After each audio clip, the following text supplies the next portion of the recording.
హల్లెలూయా, హల్లెలూయా. దేవుని నామానికి మహిమ కలుగును గాక. అలాగే నిలబడి ఉండగా పరిశుద్ధ గ్రంథం నుంచి వాక్యం చదువుకుందాం. కొరింథీయులకు రాసిన 2వ పత్రిక 8వ అధ్యాయము 9వ వచనం చదువుకుందాం.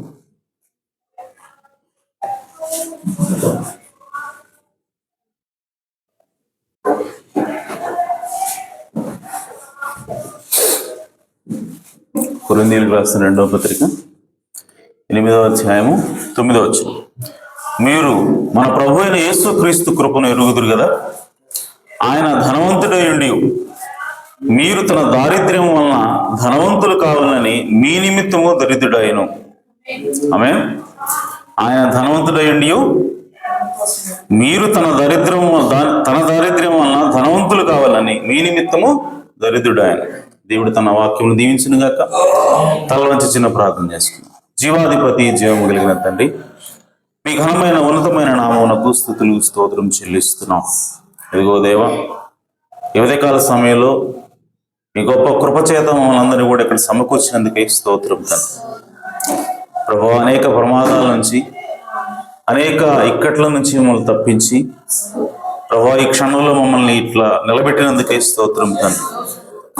నిజముగా మీ కృప లేనిది మేము బ్రతకలేం ప్రభువా. మా ప్రవక్త నాడు సాతానుడు ఎప్పుడు సమయం దొరుకుతుందా తన 2 వేళ్ల మధ్యలో పెట్టి నలిపి మనల్ని చంపేయాలని చూస్తున్నాడని చెప్పి అన్నాడు తండ్రి. ప్రభువా, సాతానుడు మాకంటే ఎంతో శక్తిమంతుడు, బలవంతుడు. అయినప్పటికీ వాడు మమ్మల్ని ఏమీ చేయలేకపోతున్నాడంటే అది కేవలం మీ కృప అయినది ప్రభువా. మీ కృప కొరకు వందనాలు తండ్రి. అయ్యా, మేము నాయన మీ కృపను పొందుకొని దాని ద్వారా మేలును అనుభవించి అయ్యా మీకు వ్యతిరేకంగా జీవించటం కాదు ప్రభువా. మీకు నమ్మకంగా జీవించకుండా ఉండటం కాదు ప్రభువా. మీకు నమ్మకంగా మేము జీవించదువుగాక ప్రభువా. మీ కొరకే నాయన మా జీవితాన్ని సమర్పించుకుందువుగాక ప్రభువా. అయ్యా, మేము ఏం చేసినా ఏం మాట్లాడినా అది మీ కొరకే ప్రభువా. అయ్యా నా తండ్రి, మేము ఏది ఈ లోకంలో ఏ కార్యం చేసినా ప్రభువా మీ నామానికి మహిమ తెచ్చినట్లుగా, మీ నామానికి ఘనత తెచ్చినట్లుగా చేయనట్లుగా మా హృదయ ఆలోచనలు సరిచేయమని ప్రార్థిస్తున్నాం. అయ్యా, మా పూర్ణ హృదయంతో, పూర్ణ ఆత్మతో, పూర్ణ బలముతో అయ్యా మిమ్మల్ని సేవించే భాగ్యాన్ని దయచేయండి. అలాంటి మనస్సును మా అందరికీ దయచేయండి ప్రభువా. అయ్యా, ఎందుకంటే మీరు మమ్మల్ని మేము మిమ్మల్ని వెతకలేదు ప్రభువా. మేము మిమ్మల్ని ఆయన రక్షించమని అడగలేదు తండ్రి, అని మీరే మమ్మల్ని వెతికారు, మీరే మమ్మల్ని రక్షించారు ప్రభువా. అయ్యా, మీరే మమ్మల్ని ప్రేమించారు ప్రభువా. కనుక తిరిగి మిమ్మల్ని ప్రేమించగలిగేటువంటి మనస్సును మాకు దయచేయమని అడుగుతున్నాం. ఉదయకాల సమయంలో చదువుకున్న వాక్య భాగం నుంచి ప్రభువా ఎలా మాట్లాడాలో, ఏం మాట్లాడాలో నాకు తెలియదు ప్రభువా.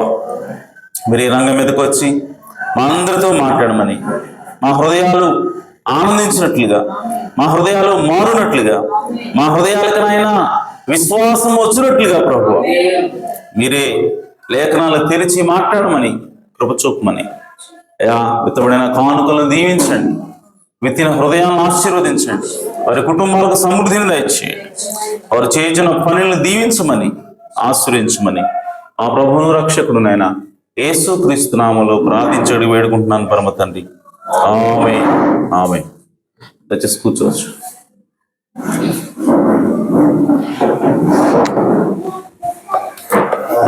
హల్లెలూయా. ప్రభువైన యేసు క్రీస్తు నామములో కూడి వచ్చిన పరిశుద్ధులందరికీ వందనాలు తెలియజేస్తున్నాం. అందరూ బాగున్నారు కదా? ఆమేన్. చాలా సంతోషం. మరి మరొక దినాన్ని దేవుడు మనకు దయచేశాడు.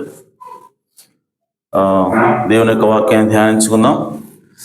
అయితే మరి పోయిన ఆదివారం నేను వర్తమానాన్ని ఇచ్చాను. ఎంతమంది గుర్తుంది ఆ అంశం? పోయిన ఆదివారం దేని గురించి మాట్లాడుకున్నాం మనం?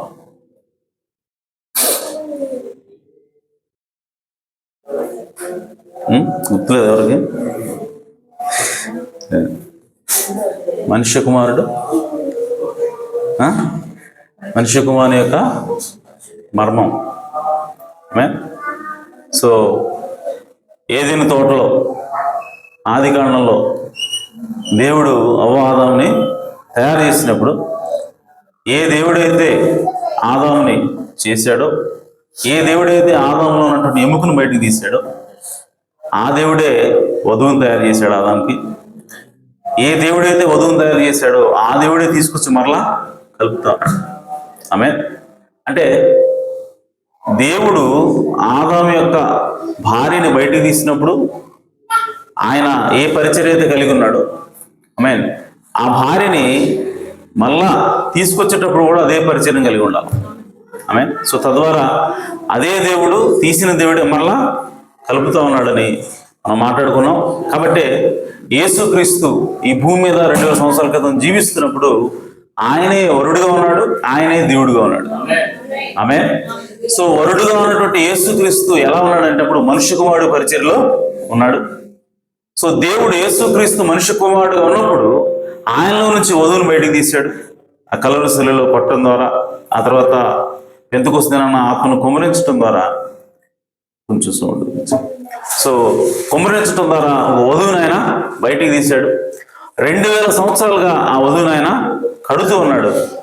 ఈ 2000 సంవత్సరాలు లేదంటే 7 సంఘ కాలాల చివరిలో దేవుడు ఆ వధువుని పూర్తి చేస్తా ఉన్నాడు, పరిపూర్ణం చేస్తా ఉన్నాడు, సంపూర్తి చేస్తా ఉన్నాడు. వధువుని కట్టడం అనేది పూర్తయిపోయింది.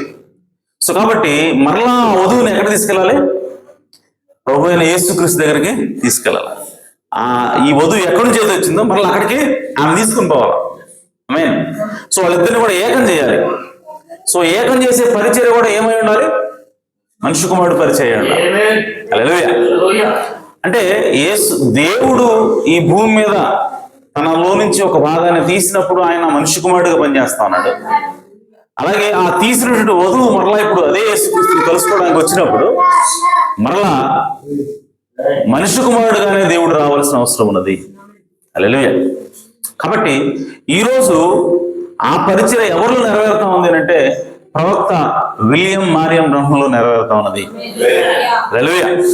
సో ఈరోజు మనుష్య కుమారుడు అనగా యేసుక్రీస్తు మనుష్య కుమారుడిగా ఎక్కడ పని చేస్తా ఉన్నాడు అని అంటే దేవుడు ఒక మనిషి యొక్క శరీరాన్ని వాడుకుని, ప్రవక్తను వాడుకుని ఆయన ద్వారా యేసుక్రీస్తు పనిచేస్తా ఉన్నాడు.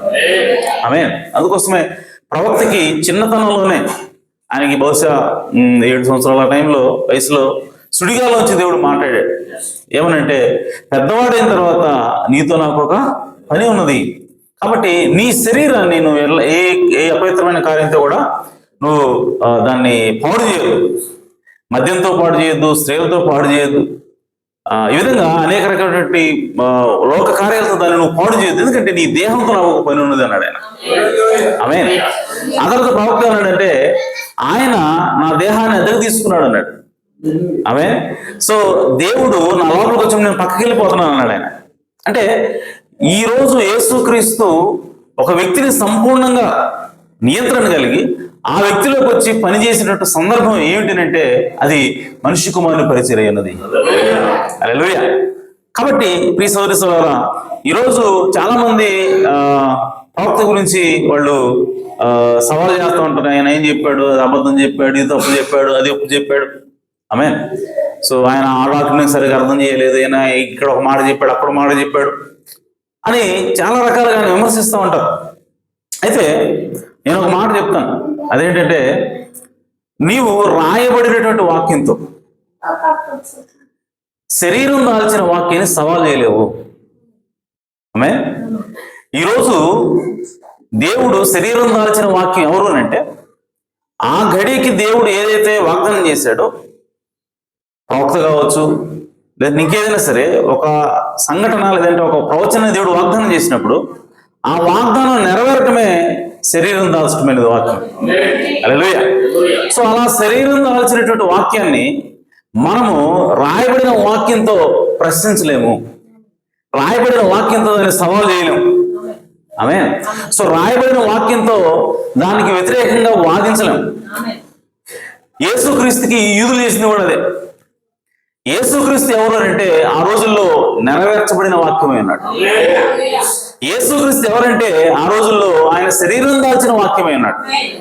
సో శరీరం ధరించిన వాక్యాన్ని, శరీరం దాల్చిన వాక్యం దగ్గరకు వచ్చి ఈ రాయబడిన వాక్యంతో వాళ్ళు యుద్ధం చేస్తారు. ఆమె ఎక్కడుంది చెప్పు, ఎవరు నువ్వు అని చెప్పి మాట్లాడుతున్నాడు. నువ్వేనా, నువ్వేది అట్ట మాట్లాడుతున్నావు, అధికారం కలిగిన వాళ్ళు మాట్లాడుతున్నావు అంటే, మేము అట్ట మాట్లాడుతున్నావు, దేవుడు చెప్పాడు దేవుడు చెప్పాడు, నువ్వేంటి నేను చెప్పాను అంటున్నావు అంటే, అదే నా మాట వినకపోతే అంటున్నావు, నన్ను నమ్మకపోతే అంటున్నావు, ఏది అసలు ఎవరైంది అన్నాడు. ఆమె సో కానీ అంటే వాళ్ళ దగ్గర ఉన్న ఆధారం ఏంటంటే వ్రాయబడిన వాక్యం. కానీ యేసుక్రీస్తు ఎవరు ఆ రోజుల్లో అంటే శరీరం ధరించిన వాక్యమైనాడు. సో ఆ శరీరం ధరించిన వాక్యాన్ని మనం ఈ రాయబడిన వాక్యంతో సవాల్ చేయడానికి లేదు.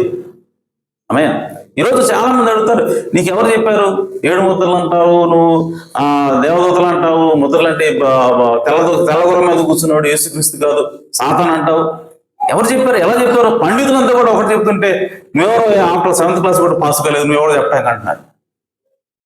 కానీ సోదరి సోదరురా, నేను ఒకటే ప్రశ్న వేస్తాను, 7 ముద్రలు ఇవ్వడానికి దేవుడి దిగి వచ్చినప్పుడు ఆ మేకలకు నువ్వేవా? ఆయన పోయాడు.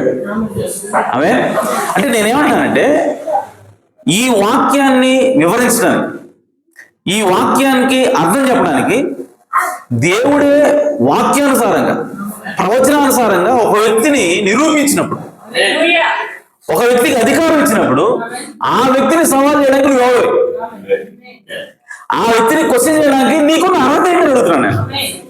ఆమె అర్థమైందా? ఇప్పుడు ప్రవక్త దగ్గరికి పుట్టగానే అగ్నిస్తంభం వచ్చింది.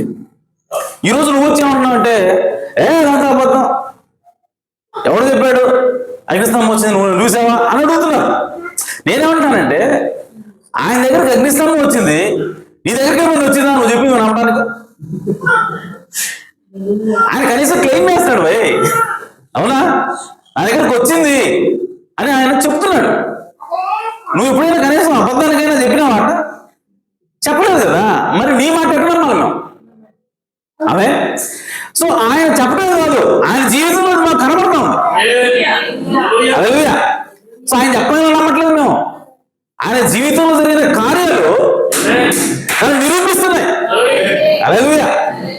ఆయన జీవితంలో జరిగినటువంటి, ఆయన పరిచయం జరిగినటువంటి అద్భుతాలు, ఆశ్చర్యకార్యాలు, ఆయన చెప్పినటువంటి ఆ మేఘస్తంభం నా దగ్గరకు వచ్చిందంట, మా తల్లి చెప్పింది. ఆమె నా దగ్గర కూడా వచ్చాడు ఆయన, దూతగా నాతో మాట్లాడాడు ఆయన, నాకు కనబడ్డాడు ఆయన, నేను ముఖాముఖిగా చూశాను ఆయన అని చెప్పి ఆయన చెబుతున్నాడు. నీకు అలాంటి సాక్ష్యం ఉందా? అలాంటి సాక్ష్యం లేకుండా నువ్వు వచ్చి ఏ విధంగా ఆయన వ్యతిరేకిస్తావు? నీకు అసలు ఏమీ లేదు, నువ్వెవడు అసలు? ఆమె సో కాబట్టి ఈరోజు ప్రవక్తను విమర్శించడం అనేది ప్రతోడికి ఫ్యాషన్ అయిపోయింది, ఎంతోటికి అంతోడికి. గల్లీలు తిరిగే పాస్టర్ కూడా ఏమన్నా అబద్ధపడుతుంది అంటున్నాడు సింపుల్గా. ఆమె ఆయన జీవితంలో జరిగినటువంటి కార్యాలకి, కార్యాలు 1% కాదు 0.1 జరగల, నీ జీవితంలో జరగల. ఇప్పుడు నువ్వెవరు చెప్పడానికి? నువ్వు ఏది మేము నమ్మాలా? ఆమె ఆయన పరిచయం చూడు, ఆయన ఏం చెప్పాడో చూడు, ఆయన జీవితంలో ప్రవక్త ఏం చేశాడు, దేవుడు ఏం చేశాడో చూడు. ఆమె గుడ్డి వాళ్ళు చూపు ముందుకుని వెళ్ళిపోయారు, కుంటి వాళ్ళు ఆన్ ద స్టేజ్ నడుచుకుంటూ వెళ్ళిపోయారు. హల్లెలూయా. చనిపోయిన వాళ్ళు తిరిగి లేచారు. హల్లెలూయా. ఆయన పలికితే ఉడతలు సృష్టించబడినాయి, ఆయన పలికితే మంచుతో ఆగిపోయింది. ఆమె సో ఇవన్నీ మీరేమంటారంటే వచ్చి ఎవరు చెప్పారు? ఆ కోటల్లో నడిచి వెళ్తున్నప్పుడు చూడలేదు జనాలు, నువ్వు పోయి అడుగు. ఆమె తుఫాన్ ఆపినప్పుడు ఎవరు చూశారండి? తుఫాన్ ఆపగలిగాడో లేదో ఆయన యొక్క పరిచయం నాకు అర్థమవుతా ఉంది. నువ్వు నమ్మకపోవచ్చు, అసలు నిన్ను నమ్మాలి మేము, అది నేను అడుగుతుంది. ఆమె నువ్వు ఆయన అబద్ధ ప్రవక్తలు చదువుతున్నావు కదా, నీ మాట అసలు నువ్వు చెప్పడానికి నీ అర్హత ఏంటని అడుగుతున్నాను నేను. ఫస్ట్ థింగ్, నీకు అర్హత లేదు. నీ జీవితంలో కనీసం ఒక అద్భుతం కూడా జరగల నువ్వు చెప్పడానికి. నువ్వే ఎక్కడ చదువుతావు అంటే మరి ఆయన చెప్పడా? ఆయన జీవితంలో జరిగినాయి, ఆయన స్వయంగా రుచి చూశాడు దేవుణ్ణి. ఆమె దానితో ఈ వాక్యానికి ఆయన జీవితం సరిపోతుంది. హల్లెలూయా.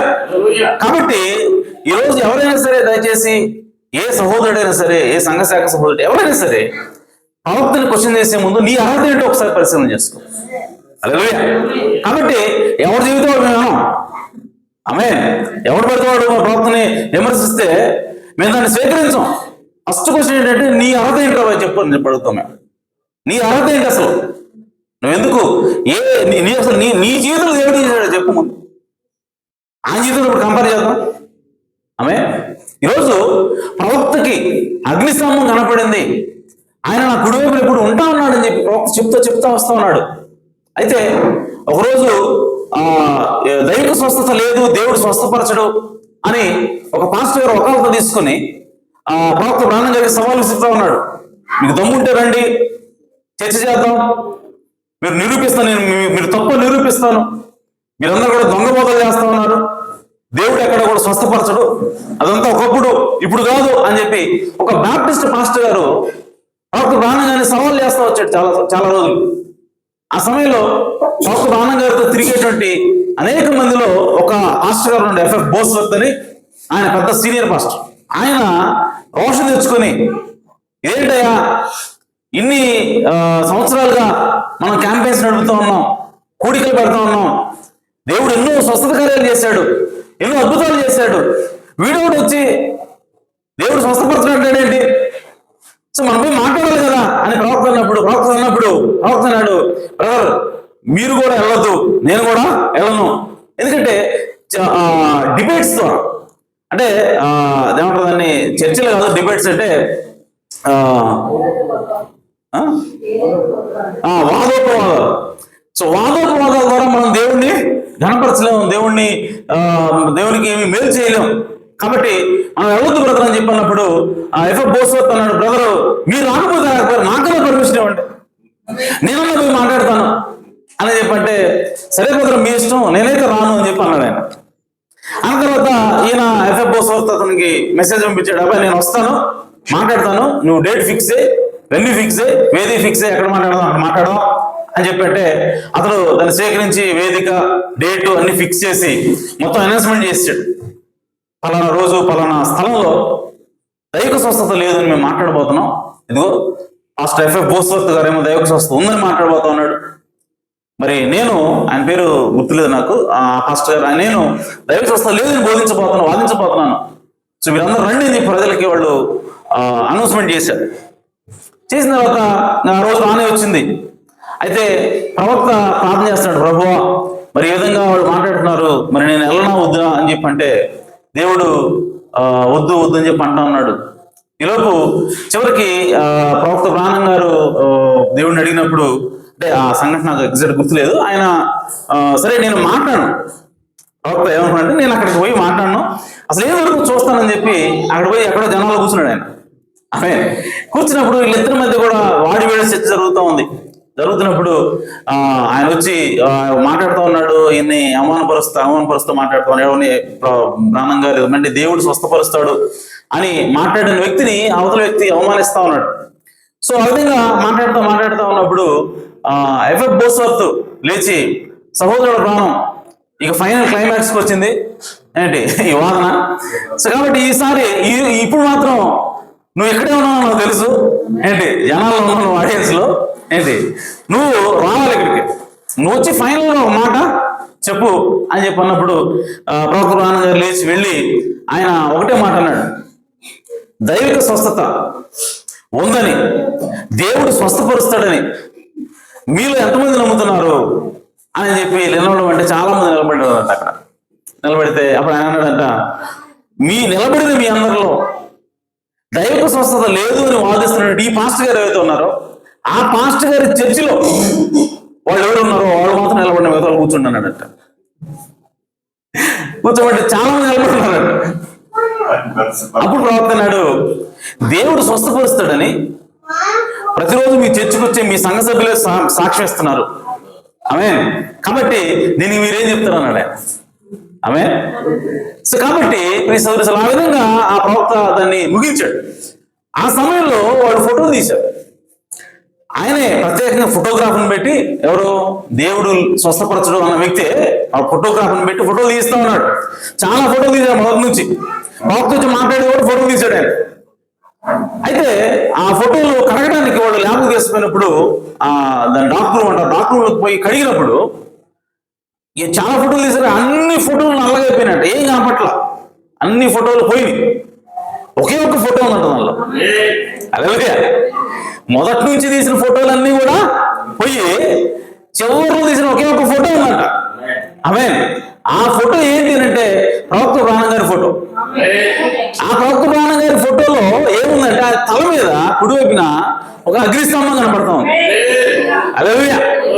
సో అగ్నిస్తంభం కనపడుతుంది. ఆ ఫోటో చూసి వాళ్ళు ఆశ్చర్యపోయి, ఏంది ఇది, మనం ఇంత ఖర్చు పెట్టుకుని ఫోటోలు తీసి ఒక్క ఫోటో రాలేదు, పైగా ఏం ఒక్క ఫోటో వచ్చింది, అది కూడా ఆయన తల మీద ఏదో ఉంది అని వెంటనే దాన్ని పరీక్ష పంపించారు. పరీక్ష పంపించినప్పుడు దాన్ని అలా దీన్ని తీసుకెళ్ళాలి, ఇది ఏంటి అసలు అర్థం కావట్లేదు అని చెప్పి వాళ్ళు ఆ విధంగా దాన్ని ల్యాబ్ పంపించినప్పుడు FBI వాళ్ళు దాన్ని పరీక్ష చేశారు. ఆమేన్. ఫోరెన్సిక్ బ్యూరో అంటే సైంటిఫిక్ డాక్యుమెంట్స్ ఏవైతే ఉంటాయో, సో వాటన్నింటినీ కూడా వాళ్ళు ఫోరెన్సిక్స్ చేసి దాని నిజమైన కావాలి వాళ్ళు దాన్ని నిర్ధారిస్తారు. సో వాళ్ళ దగ్గర తీసుకుపోయినప్పుడు వాళ్ళని పరిశీలించి వాళ్ళు ఏం చెప్పారంటే, ఇక్కడ ఏదో లైట్ రిఫ్లెక్టర్ రావటం కాదు, అంటే ఎక్కడో ఉన్న లైటు ఇలా వంకర తిరిగి రావటం కాదు, నిజంగానే అక్కడ వెలుగు ఉంది అని చెప్పారు. హల్లెలూయా. అంటే ఏదో ట్యూబ్ లైట్ వంకర తిరిగి అక్కడ రావటం కాదు, నిజంగానే అక్కడ వెలుగు ఉన్నది. అంటే అక్కడ వెలుగు లేకపోతే కనబడదు, అక్కడ వెలుగు ఉన్నది. ఆ వెలుగు ఏంటి, అక్కడ ట్యూబ్ లైట్లు లేవు అక్కడ ఆ ప్లేస్ లో, అక్కడ నిజంగానే వెలుగు అదే అక్కడ పడింది అని చెప్పి వాళ్ళు నిర్ధారించారు దాన్ని. హల్లెలూయా. సో నిర్ధారించిన తర్వాత అప్పుడు దాన్ని తీసుకుపోయే వాళ్ళు ఏం చేశారంటే, నా దగ్గర మామూలు దాని లైబ్రరీ కోడ్ కూడా ఉంది. సో దానిలో వాళ్ళు భద్రపరిచారు. ఒక లైబ్రరీ ఉంది, హాల్ ఆఫ్ ఫేమ్ అని ఒక లైబ్రరీ ఉంది. ఆ లైబ్రరీలో దాన్ని భద్రపరిచారు. అయితే ఆ తర్వాత దాని గురించి డిస్కషన్ జరుగుతూ ఉన్నాయి. ఈ మధ్య కాలంలో కొంతమంది దాని మీద అటాక్ చేస్తున్నారు. ఏమనంటే అదంతా కూడా అబద్ధం, అదంతా కూడా లైట్ రిఫ్లెక్ట్ అవి మనకు కనపడుతుంది. ఇప్పుడున్న ఫోటోలు అంటే అంతకుముందు కెమెరాస్ లేవు కాబట్టి వాళ్ళకి అది కొత్తగా అనిపించింది. ఇప్పుడు మనం ఫోటోలు తెగ తీసుకుంటున్నాం కదా, మనకు కూడా అప్పుడప్పుడు లైట్ లేకపోతే లైట్ ఉన్నట్టు కనపడుతుంది కదా. సో అలాంటిది అక్కడ కూడా వచ్చింది అని చెప్పి కొంతమంది దాన్ని చెప్పడం ప్రారంభించారు. ఈ మధ్యకాలం టెక్నాలజీ పెరిగిన తర్వాత అప్పుడు నేను ఒకరోజు దాని గురించి సెర్చ్ చేస్తున్నా. అసలు ఏంటి ప్రవక్త ఏముందని హాల్ ఆఫ్ ఫేమ్ లో పెట్టినారు, లైబ్రరీ ఆఫ్ కాంగ్రెస్ లో ఉంది అది అని ప్రవక్త చెప్పాడు కదా. సో అది ఎక్కడ ఉంది, ఇప్పుడు కూడా ఉందా లేదా, అసలు ఏంటి ప్రవక్త చెప్పింది నిజమేనా చూద్దామని చెప్పి నేను దాని గురించి నెట్లో సెర్చ్ చేశాను. సెర్చ్ చేసినప్పుడు నాకు దాని లింక్ దొరికింది. అది ఖచ్చితంగా USA అంటే అమెరికా గవర్నమెంట్ నిర్వహించేటట్టు ఒక లైబ్రరీలో దాన్ని పెట్టారు దాన్ని. ఆమేన్. సో పెట్టినప్పుడు నాకు అప్పుడు దానికి నిర్ధారణ వచ్చింది. అంటే వీళ్ళు చెప్పినట్టుగా అక్కడ అసలు వాళ్ళు తీసుకుపోయారు, ఆయన దగ్గర తీసుకుపోయారు టెస్ట్ చేయమని, ఆయన అసలు ఏమీ లేదు ఇదంతా ఫేక్ అని చెప్పినాడు అని వీళ్ళు చెప్తున్నారు సంఘశాఖలు. అయితే నా ప్రశ్న ఏంటంటే, అది ఏమీ లేదు ఇదంతా కూడా బోటకం, లేదంటే అది లైట్ ఏదో ట్యూబ్ లైట్ లో లైట్ రిఫ్లెక్ట్ అయ్యి వచ్చింది అని చెప్పి కనుక చెప్పుంటే ఆ ఫోటో తీసుకుని భద్రంగా లైబ్రరీలో పెట్టాల్సిన అవసరం ఏంది గవర్నమెంట్కి? హల్లెలూయా. అంటే ఆ ఫోటో ఒక సహజాతీతమైనది కాబట్టి, ఒక అతీతమైనటువంటి సంఘటన జరిగింది కాబట్టి, ఎక్కడ ప్రపంచంలో జరగని విధంగా దేవుడు అగ్నిస్తంభంగా వచ్చినప్పుడు దాన్ని కెమెరా గుర్తించింది కాబట్టి దానికి గుర్తుగా గవర్నమెంట్ తీసుకెళ్లి లైబ్రరీలో పెట్టిందని. హల్లెలూయా. నేటికి ఈ క్షణం కూడా సాక్ష్యంగా ఉంది. ఆమేన్. కాబట్టి ఈ విధంగా అగ్నిస్తంభం వచ్చిందని చెబుతూ దేవుడు దాన్ని నిరూపించిన తర్వాత కూడా నువ్వు ఎవడు ఆయన ప్రవక్తగా చెప్పడానికి? ఆమేన్. నీకున్న అర్హత ఏంటి? ఆమేన్. కాబట్టి ఇవన్నీ కూడా మనము నమ్మడానికి లేదు. సో నెరవేర్చబడినటువంటి వాక్యాన్ని మనము రాయబడినటువంటి వాక్యంతో మనం విమర్శించడానికి సరిపోము. ఎందుకంటే మనకు అంత అనుభవం లేదు. దేవుడు ఎవరికైతే మాట్లాడతాడో వాళ్ళకే తెలుస్తుంది దేవుడు మాతో ఉన్నాడా లేదా. ఆమేన్. అంతేగాని పక్కనోడు కదే తెలియదు. కాబట్టి నువ్వు చేయాల్సింది ఏంటంటే ఈ బైబిల్లో ఆ ప్రవక్త ఉన్నాడా లేడా, ఈ వ్రాయబడినటువంటి వాక్యం అతను ఉన్నాడా లేదా, అంతవరకు నువ్వు పరిశీలన చెయ్యి. అంతేగాని ఆ జీవితంలో జరిగినటువంటి సంఘటనల్ని క్వశ్చన్ చేయడానికి నువ్వెవడు. ఆమేన్. కాబట్టి ప్రియ సోదరి సోదరా, ప్రవక్తని మనం నమ్మినందుకు నిజంగా ధన్యులమైన ఆయన నిజమైన ప్రవక్త అయినాడు, దేవుని చేత ఎన్నిక చేయబడే ప్రవక్త అయినాడు. ఆమేన్. ఈ రోజు యేసుక్రీస్తు నేను మనిషి కుమారుడిగా రాబోయే దినాల్లో అన్న ఆ లేఖనము మన ప్రవక్త బ్రహ్మం గారి జీవితంలో నెరవేరుతూ ఉన్నది ఖచ్చితంగా. హల్లెలూయా. సో ఆయన కాకపోతే ఇంకెవరో చూపించాలి మీరు. నేను అడుగుతుంది ఏంటంటే యేసుక్రీస్తు ఈ భూమి మీద మనిషి కుమారుడుగా ఉన్నప్పుడే ఆయన ఏమంటాడంటే మనిషి కుమారుడు వచ్చినప్పుడు లోతు దినాల్లో జరిగినట్టుగా నోహు దినాల్లో జరిగినట్టుగా మనిషి కుమారుడు ప్రత్యక్ష దినంలో జరుగును అని ఆయన. ఆమేన్. సో లోతు దినాలు యేసుక్రీస్తు ఉన్నప్పుడు ఉన్నాయా? లేవు. నోహు దినాలు యేసుక్రీస్తు దినాలు ఉన్నాయా? లేవు. అంటే ఈ ఫ్యూచర్ లో రాబోయేటువంటి విషయాలు అవి యేసుక్రీస్తు సమయానికి. అంటే అలాంటి సమయం రాబోతోంది. ఆ సమయంలో మనిషి కుమారుడు రాబోతున్నాడు యేసుక్రీస్తు చెప్తా ఉన్నాడు. సో ఆ కాలం ఏమిటంటే ఈ కాలమే. ఈరోజు నోహు దినాల్లాగా ఉన్నాయి, ఇప్పుడు లోతు దినాలు ఈ రోజు ఉన్నాయి. సో ఈ రోజు ఈ దినాలు ఉన్నాయి కాబట్టి మనిషి కుమారుడు కూడా ఈ రోజుల్లో రావాలా? హల్లెలూయా. నేను అంటున్నాను విలియం బ్రానమే మనిషి కుమారుడు అంటున్నాను. మనిషి కుమారుడు పరిచయం విలియం బ్రాన్లో నెరవేరిందని నేను అంటున్నాను. ఆమేన్. కాదు అంటే మరి ఎవరు నెరవేరు నువ్వు చెప్పాలి. ఆమేన్. ఓరకు కాదంటే సరిపోదు కదా, చూపించాలి కదా. అక్కడ లేఖనం ఎవరైతే నెరవేరు చూపించాలి. ఆమేన్. కాబట్టి ప్రియ సోదరి సోదరులు, మనం నమ్ముతున్నటువంటి ప్రవక్త నిజంగా బైబిల్ ప్రకారం వచ్చినటువంటి ప్రవక్త అయినాడు. ఆమేన్. ఈయన చెప్పింది ఖచ్చితంగా మనం నమ్మి తీరాల్సిందే. ఆమేన్. ఈరోజు చాలా మంది ఏమంటారంటే నాకు బైబిల్ ఉంది, నాకు యేసు ప్రభువు ఉన్నాడు, నాకు అపోస్తలులు ఉన్నారు. మంచిదే. ఆ యేసు ప్రభు ఉంటే నీకు ఉపయోగం ఏంటి? ఆ యేసు ప్రభు చెప్పినటువంటి వాక్యం నువ్వు నమ్మకపోతే ప్రయోజనం ఏంటి? ఆమేన్. ఆ యేసు ప్రభు చెప్పాడు మనిషి కుమారుడు రాబోతున్నాడు. యేసు ప్రభు చెప్పిన మనిషి కుమారుడు వచ్చినప్పుడు నువ్వు గుర్తించకపోతే నీకు ప్రయోజనం ఏంటి? ఆమేన్. కాబట్టి ఈరోజు కేవలం బైబిల్ని నమ్ముతాము అని అంటే నువ్వు నిజంగా బైబిల్ నమ్మితే, నేను అంటున్నాను బైబిల్ నమ్మదంటలేదు, బైబిల్ నమ్మితే ప్రవక్తను గుర్తిస్తావు. హల్లెలూయా. అలా యేసుక్రీస్తుని కూడా అన్నాడు, నువ్వెవరు వడ్రంగోడు, అక్రమంగా పుట్టినావు, పెళ్లి కాకముందు మీ అమ్మకు పుట్టావు, నువ్వు చెప్తే మేము నమ్మాలా, నువ్వు చెప్తే మేము అనాలా అన్నారు ఆయన.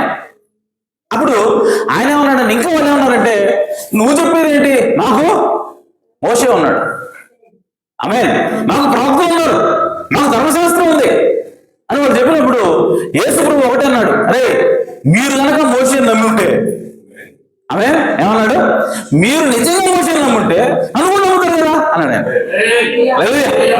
మీరు నిజంగా మోషేని నమ్ముంటే ఆయన నా కోసం చెప్పాడు, నేను వస్తానని చెప్పినాడు. సో కాబట్టి ఆయన చెప్పేది మీరు నమ్మితే ఆయన మాట చెప్పిన నన్ను కూడా నమ్ముతారు కదా. ఆమేన్. సో కాబట్టి నేను నమ్మట్లేదంటే మీరు మోషేని కూడా నమ్మట్లేదు. అట్లాగే ఈరోజు యేసుక్రీస్తుని నమ్ముతాం, అపోస్తలుని నమ్ముతాం అని చెప్పే వాళ్ళకి, ఆమేన్, ఇప్పుడు ఈ ప్రవక్తను నమ్మకపోతే నువ్వు యేసుక్రీస్తు కూడా నమ్మట్టే లెక్క. ఎందుకంటే నువ్వు నమ్మే యేసుక్రీస్తే ఈ ప్రవక్త కూడా చెప్పాడు, నువ్వు నమ్మే యేసుక్రీస్తే మనిషి కుమారుడుగా వస్తానని చెప్పాడు. హల్లెలూయా. నువ్వు నమ్మే యేసుక్రీస్తే ప్రకటన 17 ఏం చెప్పాడంటే ఆ 7వ రోజు వచ్చినప్పుడు సమస్త సమాప్తం అవుతుందని చెప్పాడు. హల్లెలూయా. కాబట్టి యేసుక్రీస్తు నమ్ముతామని చెప్పి కబులు చెప్పేవాళ్ళు, ఆమేన్, ఈ ప్రవక్తను నమ్మకపోతే నువ్వు నిజంగా యేసుక్రీస్తు కూడా నమ్మనట్టు లెక్క. ఆమేన్. కాబట్టి ప్రియ సోదరి సోదరులారా, ఈ వాక్యం అంటే ఏదో అలటప్ప కాదండి. ఓకే, ఇంకోటి బోకోసం వచ్చేది కాదు ఇది, మళ్ళీ చెప్తున్నాను. ఓకే, ఇది డబ్బులు సంపాదించుకోవడానికి పొట్ట నింపుకోవడానికి వచ్చేది కాదు. ఫర్ యువర్ కైండ్ ఇన్ఫర్మేషన్, ఈ వర్తమానంలోకి సేవకులుగా వచ్చేవాడికి బొవ్వ దొరకదు. ఆమేన్. ఈ వర్తమానంలోకి సేవకుడిగా వచ్చేవాడికి జనాలు రారు, గుంపులు గుంపులుగా రారు. అసలు రారు అంటే ఎవరికో ఒకరు వస్తారు. నేను దాన్ని కాదట్లేదు, నేను మెజారిటీ అంటున్నాను. ఎక్కువ మంది, ఎక్కువ శాతం ప్రజలు దీనికి ఆకర్షితులు కారు. ఎందుకనంటే నిజమైన వాక్యానికి ఆకర్షితులయ్యే వాళ్ళు అతి తక్కువ మంది.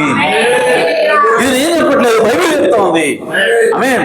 ఇరుకు మార్గంలో ప్రవేశించేవారు కొద్ది మంది, కానీ విశాల మార్గంలో ప్రవేశించేవారు అనేకులు బైబిల్ చెప్తాం. హల్లెలూయా. కాబట్టి ఈ వర్తమానంలోకి వచ్చే వాళ్ళు ఎవరైనా సరే, ఆమేన్, డబ్బులు ఆశించి ఎవరైనా సరే పాస్టర్ గా వస్తే, లేదంటే పొట్టపోసుకోవడానికి వస్తే, ఆమేన్, అది అక్కడ నిలబడదు. ఆమేన్. ఉపయోగం లేదు. మీరు తక్షణం విడిచిపెట్టి వెళ్ళిపోవచ్చు. ఆమేన్. కాబట్టి ప్రియ సోదరులారా, ఇది ఓ కోసం చేసేది కాదు.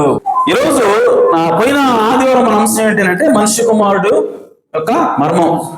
ఆమేన్. సో ఆ తర్వాత ఈ రోజు నా అంశం ఏంటి అంటే పేద యోసేపు నుండి ధనికుడైన యోసేపు వరకు. నా అంశము పేద యోసేపు నుండి ధనికుడైనటువంటి యోసేపు వరకు. హల్లెలూయా. ఇక్కడ చూడండి, ఎందుకు నేను ఈ ధనికుల గురించి, లేదంటే ధనం సంపాదించడం గురించి, లేదంటే కుటుంబాన్ని పోషించడంలో బాధ్యత తీసుకోవాలి అన్న దాని గురించి ఎందుకు నేను మాట్లాడుతున్నాను పదే పదే అంటే, ఈ సబ్జెక్ట్ ఎందుకు తీసుకున్నానంటే, అంటే ఎవరైనా సరే అపార్థం చేసుకోక ముందే నేను చెప్తున్నాను. అదేంటంటే, మీరు ధనవంతులు అంటే మీరు డబ్బు మీద మీరు దృష్టి పెట్టండి, డబ్బు మీద మీ మనసు పెట్టండి అన్నది నా ఉద్దేశం. ఆమేన్. నేను ఎందుకు ఇది చెప్తున్నానంటే, డబ్బు సంపాదించడంలో తప్పు లేదు. డబ్బు భవిష్యత్తు అవసరాల కోసం, మన బిడ్డల అవసరాల కోసం, కుటుంబ అవసరాల కోసం డబ్బుని దాచిపెట్టడంలో తప్పు లేదు అన్నది చెప్పడం కోసమే నేను ఈ సబ్జెక్ట్ ఎంచుకున్నాను. హల్లెలూయా. అంతేగాని ఈ సబ్జెక్ట్ ఉద్దేశం డబ్బు మీద మీరు దృష్టి పెట్టండి, దేవుణ్ణి వదిలేయండి అని కాదు. ఆమేన్. నా ఉద్దేశం ఏంటంటే, డబ్బు సంపాదించమని దేవుడు చెప్తున్నాడు. ఆమేన్. కానీ అట్ ద సేమ్ టైం ఆ డబ్బు మీద మీరు మనసు ఉంచొద్దని కూడా చెప్తున్నాడు. హల్లెలూయా. ఇదేంటండి, డబ్బు మీద మనసు లేకుండా డబ్బు ఎట్లా సాధిస్తాం? ఆమేన్. ఇది సాధ్యమేనా? ఎస్, సాధ్యమే. ఆమేన్. ఎందుకనంటే డబ్బు సంపాదించడం అనేది రెండు రకాలు, ధనవంతులు రెండు రకాలు. ఆమేన్. మొదటిది, దేవుడు మీద దృష్టి పెట్టకుండా కేవలం ధనం మీదే దృష్టి పెట్టి, ధనమే నాకు రక్ష, ధనం ఉంటే నాకు అధికారం వస్తుంది, ధనం ఉంటే నాకు లగ్జరీ లైఫ్ వస్తుంది, ధనం ఉంటే నాకు ఏదైనా వస్తుంది, ఇంకా నాకు ఏదీ అవసరం లేదు, ధనం ఒక్కటి ఉంటే చాలు అన్న మనస్తత్వం కలిగినటువంటి ధనవంతులు ఒకడు. ఆమె ఇంకొక ధనవంతులు ఉన్నారు, వాళ్ళు కూడా ధనవంతులే, ఏదైనా డబ్బు ఉంది. కానీ వీళ్ళు ధనవంతులు, ఈ ధనవంతుల యొక్క ఆలోచన ఎలా ఉంటుందంటే, మాకు డబ్బు ముఖ్యం కాదు, మాకు పేరు ప్రఖ్యాతులు ముఖ్యం కాదు, కానీ వీళ్ళకి పేరు ప్రఖ్యాతులు ఉంటాయి. అదేనా మీకు? మాకు ధనం ముఖ్యం కాదు, కానీ వీళ్ళకి ధనం ఉంటుంది. కానీ ధనాన్ని వాళ్ళు లెక్క చేయరు, పట్టించుకోరు, దాని మీద విలువ పెట్టరు. ఆమేన్. పేరు ప్రఖ్యాతులు అనుకుంటే సమాజంలో గౌరవం ఉంటుంది, కానీ ఆ గౌరవం చూసి వీళ్ళు మురిసిపోరు. ఓకే, ఆ గౌరవం చూసి వీళ్ళు సంతోషపడరు. కానీ వాళ్ళ సంతోషం అంతా ఎక్కడ ఉంటుందంటే యేసుక్రీస్తు మీద ఉంటుంది. హల్లెలూయా. సో వాళ్ళ సంతోషం అంతా కూడా ఎక్కడ ఉంటుందంటే యేసుక్రీస్తు మీద ఉంటుంది. బ్యాటరీ ఏమైపోతుంది, ఇంకేదైనా ఉంటే చూడు బ్యాటరీ.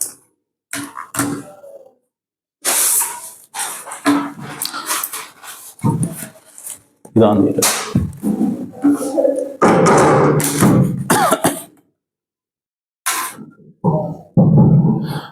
కాబట్టి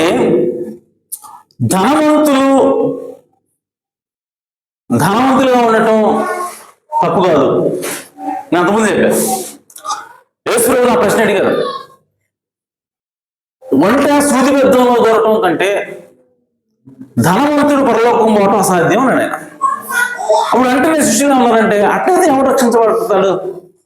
ఎందుకంటే చాలా మంది ధనవంతులు ఉన్నారు కదా మన సంఘంలో, మిమ్మల్ని నమ్మేవాళ్ళే, మిమ్మల్ని ప్రేమించేవాళ్ళే, ఎవరు ధనవంతులే, మరి వాళ్ళు బోధ పరలోకం అన్నట్టు వాళ్ళు ప్రశ్నిస్తే అప్పుడు అన్ని యేసుప్రభు అర్థమయ్యేవాడు భావన అని అన్నాడు. నా ఉద్దేశం ధనవంతులు అంటే, నా ఉద్దేశం ధనం మీద దృష్టి పెట్టినవాడు, ధనం మీద ఆశ కలిగిన వాడు, ధనం మీద ప్రేమ కలిగిన వాడు పరలోకం పోవడం అని నా ఉద్దేశం వేసులో ఉన్నాడు. హల్లెలూయా. కాబట్టి మనము ధనం సంపాదించడం తప్పు కాదు, కానీ ధనం మీదే ఆశ పెట్టుకోవడం తప్పు. దానికోసం యేసుక్రీస్తుని విడిచిపెట్టడం తప్పు. ఆమేన్. ఆ ధనవంతుడైనటువంటి ఆ యవనుడు చేసింది ఏమిటి అని అంటే, యేసు దగ్గరికి ఆ వ్యక్తి వచ్చినప్పుడు ఆ వ్యక్తి అన్నాడు, నాకు నిత్యజీవం కావాలి, నిత్యజీవం నాకు లోపంగా ఉంది, సో దాన్ని పొందుకోవాలంటే నేనేం చేయాలని చెప్పి ఆయన అడిగినప్పుడు ఆయన అన్నాడు, నీకు ఒకటి కొదువుగా ఉంది, అదేంటంటే నీ ఆస్తిని అమ్మి బేదలకు పంచిపెట్టు, అప్పుడు నువ్వు వచ్చి అమ్మడించు అని చెప్పినప్పుడు అతను మిగులు ఆస్తి గలవాడు సనుక్కుంటూ వెళ్ళిపోయాడు. అంటే అతని యొక్క ఆలోచన అంతా కూడా దేవుడి మీద ఉందంటే దేవుడి మీద కాదు, ధనం మీద ఉన్నది. కాబట్టి అతను చివరికి ఎక్కడికి వెళ్ళాడంటే పాతాళానికి వెళ్ళాడు. ఆమేన్. అయితే ప్రియసహోదరులు, ఇప్పుడు యేసు చెప్తుంది ఏంటంటే, ధనవంతుడు పరలోకం వాడు అంటే అర్థం ధనం మీద ఆశ పెట్టుకున్నాడు పరలోకం వాడు. ఆమేన్. అంత మాత్రం చేత డబ్బు సంపాదించవద్దని కాదు. కానీ ఈరోజు దాన్ని మన వర్తమాన సర్కిల్స్ లో ఎలాగ బోధించారంటే, డబ్బు సంపాదించడమే తప్పు, డబ్బు సంపాదించడం తప్పు, డబ్బు నీ భవిష్యత్తు అవసరాల కోసమైనా సరే దాన్ని కూర్చుకోవడం తప్పు అన్నట్టుగా బోధ చేయడం వల్ల దాని ఒక నష్టం జరుగుతుంది. అందుకోసం ఈ సబ్జెక్ట్ తీసుకున్నాను. ఆమేన్. ఏంటో నష్టం అని అంటే, డబ్బు సంపాదించాల్సిన అవసరం లేనప్పుడు, డబ్బు కూర్చుకోవడానికి కూడా బైబిల్ ఒప్పుకున్నప్పుడు ఇంకా అసలు ఎందుకోసం కష్టపడాలా? అసలు ఎందుకోసం పని చేయాలి? అసలు ఎందుకోసం ఉదయం 9 నుంచి రాత్రి 10 వరకు ఎందుకు కష్టపడాలా అన్న ఆలోచన వస్తుంది. వచ్చి చివరికి వాడు ఏం చేస్తాడు? పని చేయడం మానేస్తాడు. పని చేయడం ఎప్పుడైతే మానేస్తాడు దరిద్రం అయిపోతాడు, సోమరు అయిపోతాడు, ఎందుకు పనికిరాని వాళ్ళుగా అయిపోతున్నాడు. కాబట్టి దాన్ని బ్రేక్ చేయాలి అని అంటే ఖచ్చితంగా బైబిల్లో ఏదైతే సత్యం రాయబడిందో ఆ సత్యం మనకు తెలియాలి. ఎందుకంటే బైబిల్ చెప్తుంది, సత్యం మిమ్మల్ని స్వతంత్రులుగా చేయండి. హల్లెలూయా. సో మా ప్రజలు జ్ఞానం లేక పాడైపోతున్నారని బైబిల్లో ఉంది. ఆమేన్. సో మనిషి ఎప్పుడు పాడైపోతాడు అంటే, బైబిల్ ప్రకారంగా దేవుని ఉద్దేశము తెలియనప్పుడు, దేవుని ఉద్దేశం ఉన్నట్టుగా మనిషికి తెలియకపోతే ఆ మనిషి నష్టపోతాడు. హల్లెలూయా. కాబట్టి ఈరోజు ఈ ధనం గురించి, ధనవంతుల గురించి నేను ఎందుకు మాట్లాడుతున్నానంటే, నా భావం అర్థమైంది కదా. ఓకే, డబ్బు సంపాదించడం తప్పు కాదు, కానీ ఏంటి తప్పు అని అంటే డబ్బు మీద మనసు ఉంచడం తప్పు. హల్లెలూయా. దానికోసం యేసుక్రీస్తుని విడిచిపెట్టడం తప్పు. ఇంకా ఏం చేయాలంటే మనం కష్టపడాలని బైబిల్ చెప్తా ఉంది. హల్లెలూయా. మన బిడ్డల కోసము, మన భార్య కోసము, ఆమేన్, మన యొక్క భావి తరాల కోసం మనం కష్టపడాలని బైబిల్ చెప్తా ఉంది. ఆమేన్. వాళ్ళకి గృహం కట్టాలని బైబిల్ చెప్తా ఉంది. ఆమేన్. వాళ్ళకి బట్టలు ఇవ్వాలని బైబిల్ చెప్తా ఉంది. వాళ్ళకి విద్య నేర్పించాలని బైబిల్ చెప్తా ఉంది. వాళ్ళకి అన్ని కూడా సమకూర్చాలని బైబిల్ చెప్తా ఉంది. ఇంకా బైబిల్ ఏం చెప్తా ఉందంటే, ఎవడైతే తన స్వకీయులకు ఆమేన్ సమకూర్చడం, ఎవడైతే తన సొంత ఇంటి వాడి బాగోగులను చూసుకోడో వాడు ఏమంటారంటే ఇన్ఫిడల్, అంటే అవిశ్వాసి కంటే చెడిపోయిన వాడై ఉన్నాడు. ఆమేన్. అంటే అవిశ్వాసే చెడిపోయినాడు. ఆమేన్. అవిశ్వాసం అంటేనే చెడిపోయినాడు. కానీ బైబిల్ స్పష్టంగా చెప్తా ఉంది, ఎవడైతే తన బిడ్డల బాగు కోసం కష్టపడ్డో, ఎవడైతే తన పిల్లల్ని సరిగా పోషించడో, ఎవడైతే తన భార్య కోసం పోషించడో, భార్య కోసం బిడ్డల కోసం కష్టపడ్డో వాడు అవిశ్వాసి కంటే చెడ్డవాడు. అవిశ్వాసే చెడ్డవాడు కదా, వాడికంటే వీడు ఎట్లా చెడ్డవాడు? మళ్ళీ వీడు క్రైస్తవుడు కదా అంటే క్రైస్తవుడే, యేసుప్రభువుని నమ్మట్లేదా? నమ్ముతున్నాడు. కానీ పౌలు ఏమంటాడంటే, వీడు యేసుప్రభువుని నమ్మినా, వీడు బైబిల్ చేత పట్టుకుని ఆదివారం చర్చికి పోయినా, ఆమేన్, వీడు కనుక తన భార్య బిడ్డలను చూసుకోకపోతే, తన భార్య బిడ్డల్ని సంరక్షించకపోతే, వాడి కోసం కష్టపడి వాళ్ళు పోషించకపోతే అవిశ్వాసం అంటే దౌర్ణం వేయడం అని చెప్తున్నాడు. ఎందుకు చెప్తున్నాడు అన్నమాట? దీని గురించి మనం ఆలోచన చేయాలి. ఎందుకు చెప్తున్నాడు అంటే, అవిశ్వాసమైన వాడు దేవుని నమ్మకపోవచ్చు, యేసుక్రీస్తు వాడికి నమ్మకం లేకపోవచ్చు, దేవుని వాక్యం ప్రకారంగా వాడు జీవించాలని అనుకోవట్లేదు, కానీ వాడు కుటుంబాన్ని పోషిస్తున్నాడు. హల్లెలూయా. వాడి కుటుంబాన్ని పోషించడం కోసం అహర్నిశలు కష్టపడుతున్నాడు. మరి చూస్తే వాడు అవిశ్వాసి, దేవుడు నమ్మేవాడు కాదు. అంటాడు ఏ బెటర్ అన్నాడు. ఎవరికంటే దేవుడు నమ్మినా కుటుంబాన్ని పోషించడానికి కష్టపడినవాడు వాడికంటే చదవడు అన్నాడు. కాబట్టి ఇప్పుడు కష్టపడాలా వద్దా? కష్టపడాలి బైబిల్ చెబుతుందా లేదా? కష్టపడాలా? సో ఈ విషయం చెప్పకపోతే, ఈ విషయం ఈ బలిపీఠం మీద నుంచి పరిశుద్ధాత్మ నొక్కి చెప్పకపోతే మనందరం ఏమైపోతాం అంటే సోమరిపోతులు అయిపోతాం. మనందరి లక్ష్యం ఏముంటుందంటే పని చేయాల్సిన అవసరం లేదు అబ్బాయి. ఓకే, చర్చికి పోయి కూర్చుందాం, ఓకే, లేదంటే అక్కడ పోయి సహోదరులతో ముచ్చట్లు చేద్దాం, ఆడ పోయి చేద్దాం, ఏడ పోయి చేద్దాం. ఎప్పుడు కూడా బిజీ బాడీస్ లాగా ఏ పని పాట లేకుండా ఆంటీ తిరుగుతాం, ముచ్చట్లు చెప్పేవాళ్ళు అయిపోతారు. బైబిల్ స్పష్టంగా చెప్తాం. వీళ్ళు ఎవరు అంటే అక్రమంగా చేసేవాళ్ళు అని బైబిల్ చెప్తాం. మీరు చదవండి ఆ పత్రిక, ఆ రెఫరెన్స్ నాకు గుర్తులేదు. సో పౌలుగా స్పష్టంగా చెప్తున్నాడు, మీలో కొందరు అక్రమంగా నడుచుకున్నారని మాకు వినబడింది అన్నాడు. అక్రమంగా నడుచుకుంటున్నారు అనగా మనం ఏమనుకుంటామండి? వీడు ఏ విచారం చేస్తున్నాడో, ఏ దొంగతనం చేస్తున్నాడో అని మనం అనుకుంటాం. కానీ పౌలు ఏం చెప్తున్నాడంటే కిందకు వస్తే అక్రమం అంటే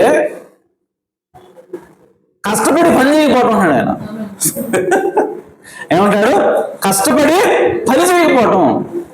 తన సొంత కుటుంబాన్ని పోషించడానికి వాడు కష్టపడకపోతే వాడు అక్రమంగా తింటున్నాడు అన్నాడు, వాడు అక్రమంగా ప్రవర్తిస్తున్నాడు అన్నాడు.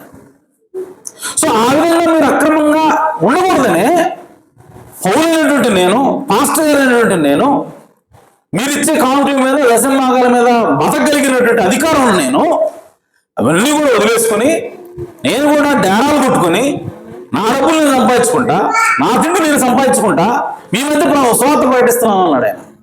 ఎందుకనంటే మీకు మాదిరిగా ఉండటం కోసం అన్నాడు. అంటే పౌలు ఆ విషయం ఎంత సీరియస్గా తీసుకుని అర్థం చేసుకున్నాడు. ఆయనకి కానుకలు దశంభాగాలు తినే అర్హత లేదా? ఉంది. ఎందుకంటే మందకాయవాడు మందపాలు తాగడానికి అర్హుడని ఆయనే చెప్పాడు ఒకసారి. సో చెప్పిన ఆయనే ఏమంటాడంటే నాకు ఆ హక్కును నేను వదిలేసుకుంటున్నాను, వదిలేసుకొని మీకోసం నేను కష్టపడుతున్నాను, మీకు మాదిరిగా ఉండటం కోసం కష్టపడుతున్నాను అంటే. కాబట్టి కష్టపడాలి. కష్టపడితే ఏమవుతుందండి? డబ్బులు వస్తాయి, ఆబ్వియస్లీ, అవునా? సో డబ్బులు వస్తే ఏం చేయాలి? డబ్బులు నువ్వు సంపాదించకూడదు, డబ్బులు దాచిపెట్టుకోకూడదు అంటే ఈ కష్టపడమని దేనికి ఇంకా నాకు అర్థం కావట్లేదు చెప్తున్నాను. ఓకే, ఇంక కష్టపడే దేనికి అంటున్నా? అసలు కష్టపడడం అవసరం అవుతుంది వాడికి. సరే కష్టపడడం ఒక పక్క చెబుతున్నాం, ఇంకో పక్క నువ్వు అదే దాచుకోవడానికి వీలు లేదని చెప్పావు అనుకో, నువ్వు దాచుకోవడానికి వీలు చెప్పావు అనుకో, ఇంకోటి కష్టపడతా వాడికి వచ్చే ప్రశ్న ఎందుకు కష్టపడాలయ్యా అంటాడు. కాబట్టి బైబిల్ స్పష్టంగా ఏంటంటే మీరు కష్టపడండి, మీ భార్య బిడ్డల కోసం కష్టపడండి, మీ భార్య బిడ్డల భవిష్యత్తు కోసం కూడా మీరు దాచిపెట్టండి.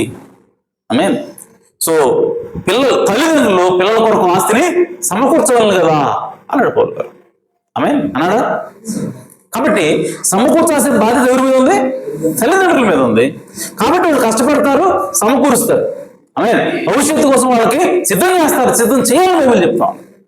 ఈ విషయంలో చెప్పకపోతే ఏమవుతుంది? ఆటోమేటిక్ క్రైస్తవ సమాజం సోమరిది అయిపోతుంది. కాబట్టి నేను ఈ సబ్జెక్ట్ ఎంచుకున్నాను తప్ప మీరందరూ ఏదో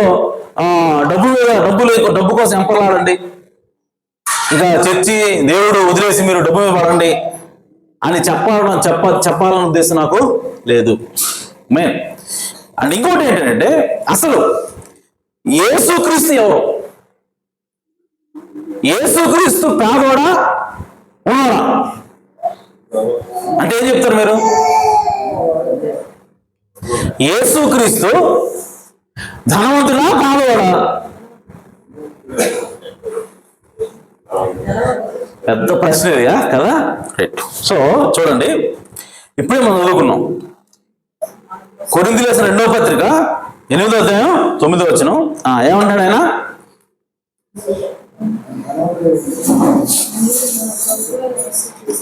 మీరు మన ప్రభు అయిన యేసుక్రీస్తు కృపను ఎరుగుదురు కదా. ఆయన కృప మీకు తెలుసు కదా. ఏంటి ఆ కృప? ఆయన మన ఏ కృప చూపించాడంట అంటే, ఆయన ధనవంతుడు ఏమిటి? ఆయన మొట్టమొదటి ధనవంతుడు. ఆయన మొదటి నుంచి కూడా ధనవంతుడే. అలలుయా. ఆయన పేదోడు కాదండి. ఆయన నిజానికి పేదోడు కాదు, ఆయన ధనవంతుడు ఏమిటి? అలలుయా. మీరు తన దారిద్ర్యం వల్ల ధనవంతులు కావాలి. ఆమె మీరు ధనవంతులు కావాలని ఆయన కోరుకున్నాడంట. ఆయన ధనవంతుడు. ఇప్పుడు ఆయన ఏం కోరుకుంటాడంటే మీరు ధనవంతులు కావాలి అని కోరుకుని, మరి మనం ధనవంతులు కావడం కోసం ఆయన ఏం చేశాడంట అంటే, ఆయన దరిద్రుడయ్యాడంట. ఆమె మీ నిమిత్తము దరిద్రుడాయను. సో యేసుక్రీస్తు దరిద్రుడయ్యాడు, యేసుక్రీస్తు పేదవాడయ్యాడు. పేదవాడు అయ్యాడు అంటే నా అర్థం ఆయన అంతకుముందు ధనవంతుడని. హల్లెలూయా. సో యేసుక్రీస్తు ధనవంతుడు అనేటువంటి యేసుక్రీస్తు మనకు దేవుడు. ఆమేన్. కానీ మనం ఏమనుకుంటున్నామంటే మన దేవుడు పేదోడు కాబట్టి మనం కూడా పేదోడమే అనుకుంటున్నాం. అదేనా? ఈ ఆలోచన ఉన్నంతసేపు కూడా నీకు కష్టపడాలన్న మనస్తత్వం రాదు. ఆమేన్. కుటుంబాన్ని పోషించాలన్నటువంటి ఆలోచన నీకు రాదు. కానీ యేసుక్రీస్తు స్వయంగా ఆయన ధనవంతుడు అన్నాడు. ఆదిలో ఆయన ధనవంతుడు, మొట్టమొదటి ఆయన ధనవంతుడు, మన దేవుడు ధనవంతుడు. అసలు ఆయన ఉద్దేశం ఏంటి అంటే మనం దరిద్రులు ఉంచాలి కాదు, మనం కూడా ధనవంతులు చేయాలని. హల్లెలూయా. సో అందుకోసం ఆయన దరిద్రుడుగా వచ్చాడు. అయితే ఇప్పుడు ఈ రోజు అంశం ఏంటంటే పేదవాడు అనేటువంటి యోసేపు, అలాగే ధనవంతుడైనటువంటి యోసేపు. ఆమేన్. సో యేసుక్రీస్తు ధనవంతుడు ఏమిటి? ఈ భూమి మీదకి ఆయన పేదవాడు మనల్ని ధనవంతులు చేయడం కోసం ఈ భూమి మీదకి ఎక్కడొచ్చాడంటే పేదవాడిగా వచ్చాడు. ఆయన ఎక్కడ పుట్టాడంటే పేదవాడు అనేటువంటి యోసేపు దగ్గర, యోసేపు గృహంలో పుట్టాడు. అలాగే ఉందా మాట? యోసేపు పేదవాళ్ళని బైబిల్లో ఉందా? గాడ్స్ ర్యాప్డ్ గిఫ్ట్ అనే వర్తమానంలో ప్రవక్త అన్నాడు, అంటే చుట్టబడిన దేవుని కానుక అనే వర్తమానంలో 50 పర్ల another thing it was brought by the poor. దేవుని కానుక ఏదైతే ఈ భూమి మీదకి వచ్చిందో, దేవుడు ఏ కానుక అయితే ఈ భూమి మీదకి పంపించాడో ఆ కానుక ఎవరి ద్వారా పంపించాడు ఈ భూమి మీద కంటే పేదవాళ్ళ ద్వారా పంపించాడంట. హల్లెలూయా. ఎందుకని అనంటే ఆయన ఎక్కడికి వస్తున్నాడంటే పేదవాళ్ళ దగ్గరికి వస్తున్నాడు కాబట్టి. హల్లెలూయా. ఆయన ఈ భూమి మీద ఎవరి దగ్గరికి వస్తున్నాడంటే పేదవాళ్ళ దగ్గరికి వస్తున్నాడు. పేదవాళ్ళని ధనవంతులు చేయడం కోసం వస్తున్నాడు కాబట్టి ఆయన వచ్చేటప్పుడు ఎక్కడికి వచ్చాడనంటే పేద యోసేపు దగ్గరికి వచ్చాడు. హల్లెలూయా. Mary and Martha, rather Mary and Joseph was very poor people. అన్నాడు మరియా యోసేపులు చాలా పేదవాళ్ళు. దే వర్ పీజెంట్స్, వాళ్ళు చదువులేని సామాన్యమైన ప్రజలు. And because it was brought by the poor they didn't want it. పేదవాళ్ళ ద్వారా వచ్చింది కాబట్టి ఆ కానుక వాళ్ళు దాన్ని స్వీకరించట్లా. ఆమేన్. సో కాబట్టి యేసుక్రీస్తు ఈ భూమి మీదకి పేదవాళ్ళ ద్వారా వచ్చాడు. ఎందుకనంటే పేదవాళ్ళని ధనవంతులు చేయటం కోసము. హల్లెలూయా. అందుకోసమే పేద యోసేపు ద్వారా ఆయన మొదట అక్కడ ఎక్కడ వచ్చిందంటే పేద యోసేపు ద్వారా ఆయన పుట్టుక ఎక్కడ ప్రారంభమైందంటే పేద యోసేపు ఇంటిలో ప్రారంభమైంది. ఆమేన్. అలాగే యేసుక్రీస్తు ఇప్పుడు ధనవంతులు చేయడం కోసం వెళ్తున్నాడు ఆయన. ఆమేన్. సో ఆయన వచ్చాడు, మనం ధనవంతులు చేయడం కోసం ఆయన దరిద్రుడిగా పేద ఇంట్లో పేద యేసుల ద్వారా వచ్చాడు. ఆమేన్. ఇప్పుడు ఆయన ఎక్కడికి వెళ్తున్నాడు? మళ్ళా ఆయన ఈ భూమి మీద 33 జీవించిన తర్వాత ఆయన సిలువ వేయబడ్డాడు, ఆయన చనిపోయాడు. చనిపోయిన తర్వాత ఆయన ఆరోహణమై తిరిగి లేచిన తర్వాత ఆయన ఆరోహణమై ఎక్కడికి వెళ్తున్నాడు? మరలా పరలోకానికి వెళ్తున్నాడు. మరలా ఆయన ధనికుడిగా ఉండబోతా ఉన్నాడు. హల్లెలూయా. ఎందుకంటే బైబిల్ చెప్తా ఉంది,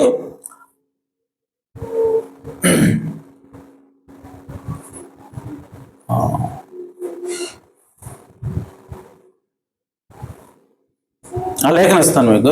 ఆయన ధనికుడుగా ఉన్నాడు లేదంటే ఐశ్వర్యవంతుడిగా ఉన్నాడు అన్న లేఖనం మీకు చెప్తాను. రాత్రి నేను 5:30 అయింది పడుకునేసరికి, అప్పుడు నిద్రపోలేదు. ఈరోజు రాత్రి నేను వర్తమానం చదువుతూ ఉన్నప్పుడు చిన్న డీవియేషన్ వచ్చి వేరే సబ్జెక్టులోకి వెళ్ళిపోయాను.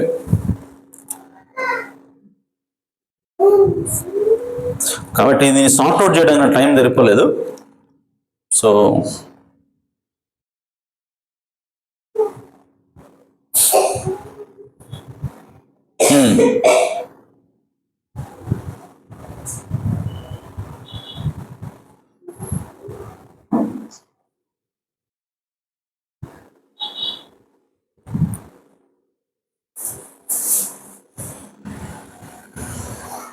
ఓకే, హెబ్రీయులకు రాసిన పత్రిక 2వ అధ్యాయం 9వ వచనం వస్తుంది అండి. హెబ్రీయులకు రాసిన పత్రిక 2వ అధ్యాయము 9వ వచనం.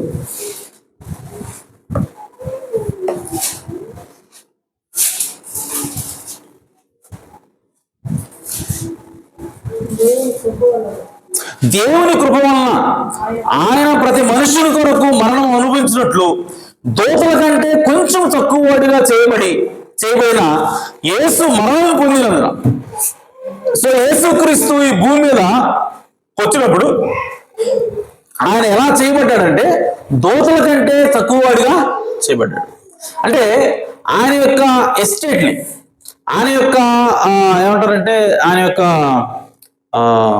పరపతిని, ఆయన యొక్క గొప్పతనాన్ని తగ్గించుకున్నాడు. ఆయన దేవదూతల కంటే ఎక్కువగా ఉన్న ఆయన, దేవదూతలు సైతము ఆయన సన్నిధిలో నిలబడటానికి భయపడే ఆయన, ఆమె కనీసం ఆయన దగ్గరికి వెళ్ళడానికి కూడా దేవదూతలకు ధైర్యము సరిపోనంత గొప్పవాడైనటువంటి, సరిపోనంత ధనవంతుడైనటువంటి లేదా మహిమల ఐశ్వర్యంతుడైనటువంటి దేవుడు ఇప్పుడు దేవదూతలు కూడా తొంగి చూడగలిగేంతగా,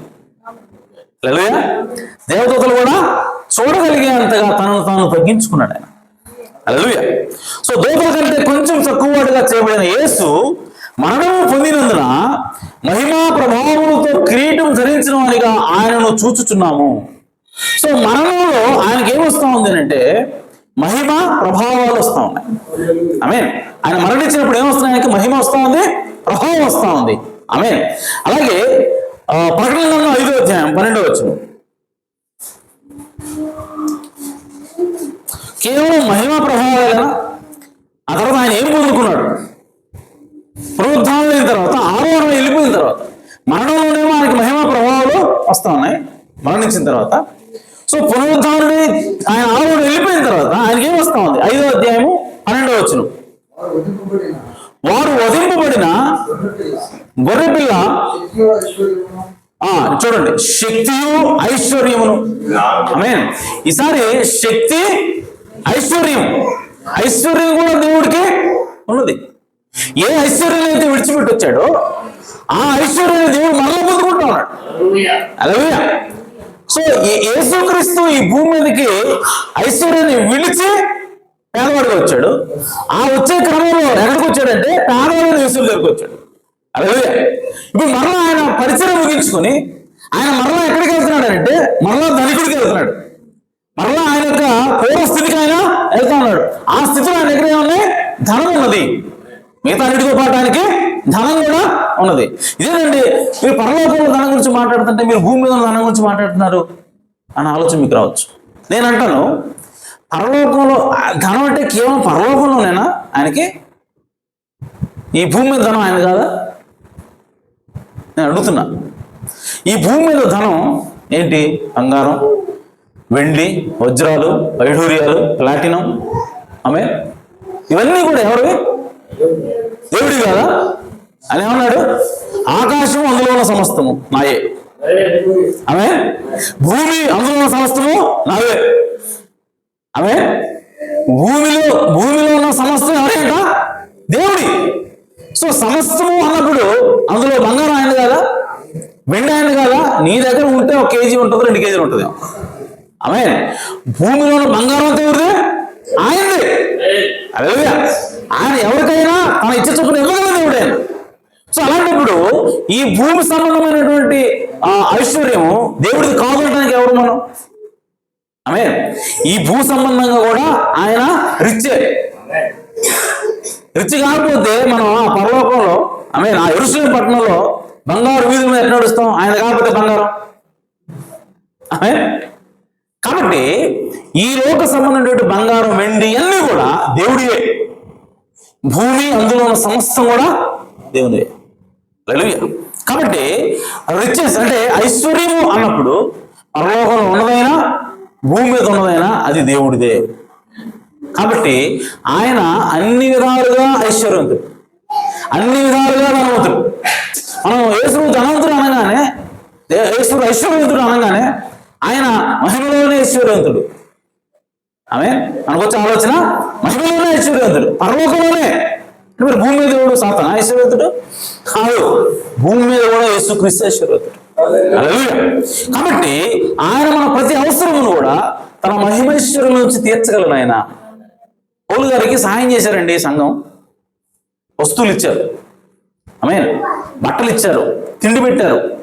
పౌలు గారు అంటున్నాడు, మీరు నా అవసరం ఇచ్చారు కాబట్టి మీ అవసరం నేను తీర్చలేను కాబట్టి ఆమె నాకు తరపున మన తండ్రి అయినటువంటి యేసుక్రీస్తు తన మహిమ ఐశ్వర్యం నుంచి ఆయన మీకు ఇస్తాడు అన్నాడు. హల్లెలూయా.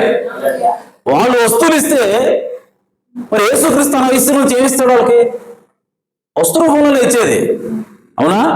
వస్తు రూపంలో ఇస్తాడు, అలాగే ఆత్మ సంబంధంగా కూడా ఇస్తాడు. ఆమె యేసు అందుకే అనలేదా, నా నిమిత్తం ఎవడైనా సరే ఆమె ఆస్తినైనా పొలాలైనా అన్నదమ్ములనైనా భార్యనైనా బిడ్డలనైనా వదిలిపెడితే ఆమె యేసు అన్నాడు, రాబోయే పరలోకంలోనే వాడికి ఇస్తానన్నాడా? ఉందా మాట? పరలోకంలో మాత్రం వాడికి ఇస్తానన్నాడా? ఈ లోకంలో కూడా ఇస్తానన్నాడా? ఈ లోకమందు పరలోకమందు నేను వాడికి రెట్టింపు దయచేస్తానన్నాడు. హల్లెలూయా. కాబట్టి యేసుక్రీస్తు తన మహిమైశ్వర్యం నుంచి మన అవసరాలు తీరుస్తాడంటే అర్థం కేవలం ఆత్మ సంబంధమైన అవసరాలనే కాదు, భౌతిక సంబంధమైన అవసరాలు కూడా తీరుస్తాడని వాగ్దానం చేస్తాడు. హల్లెలూయా. కాబట్టి ఆయన ఐశ్వర్యం అంటే కేవలం ఆత్మ సంబంధమైన ఐశ్వర్యమే కాదు, అంటే భాషలు, వరాలు, స్వస్థత, శక్తి, ఆమె ఈ మాత్రమే కాదు ఆయన ఐశ్వర్యం. వస్తురూపకమైనటువంటి ఐశ్వర్యం కూడా, మెటీరియల్ థింగ్స్ కూడా దేవుల్లో ఉన్నాయి. హల్లెలూయా. ఈ విషయాన్ని, ఈ సత్యాన్ని గుర్తించాలి మనం. ఆమేన్. సో కాబట్టి యేసుక్రీస్తు ఈ భూమి మీదకి మనల్ని ధనవంతులు చేయడానికి వచ్చాడు. ఆమేన్. ఆయన ధనవంతుడై ఉండి భూమి మీదకి దరిద్రుడిగా వచ్చాడు, సో మనం ధనవంతులుగా చేయబట్టడానికి. ఆమేన్. సో ఆయన నిజంగా మనం ధనవంతులు చేయాలనుకుంటే కేవలం ఆత్మలోనే అయితే, ఆమేన్, ఆయన కేవలం ఆత్మలోనే దరిద్రుడిగా రావాలి కదా. ఆస్తులు ఉంటుంది దరిద్రుడు ఆయన. జస్ట్ ఆస్కింగ్, అడుగుతున్నాను, జస్ట్ ఆలోచించండి.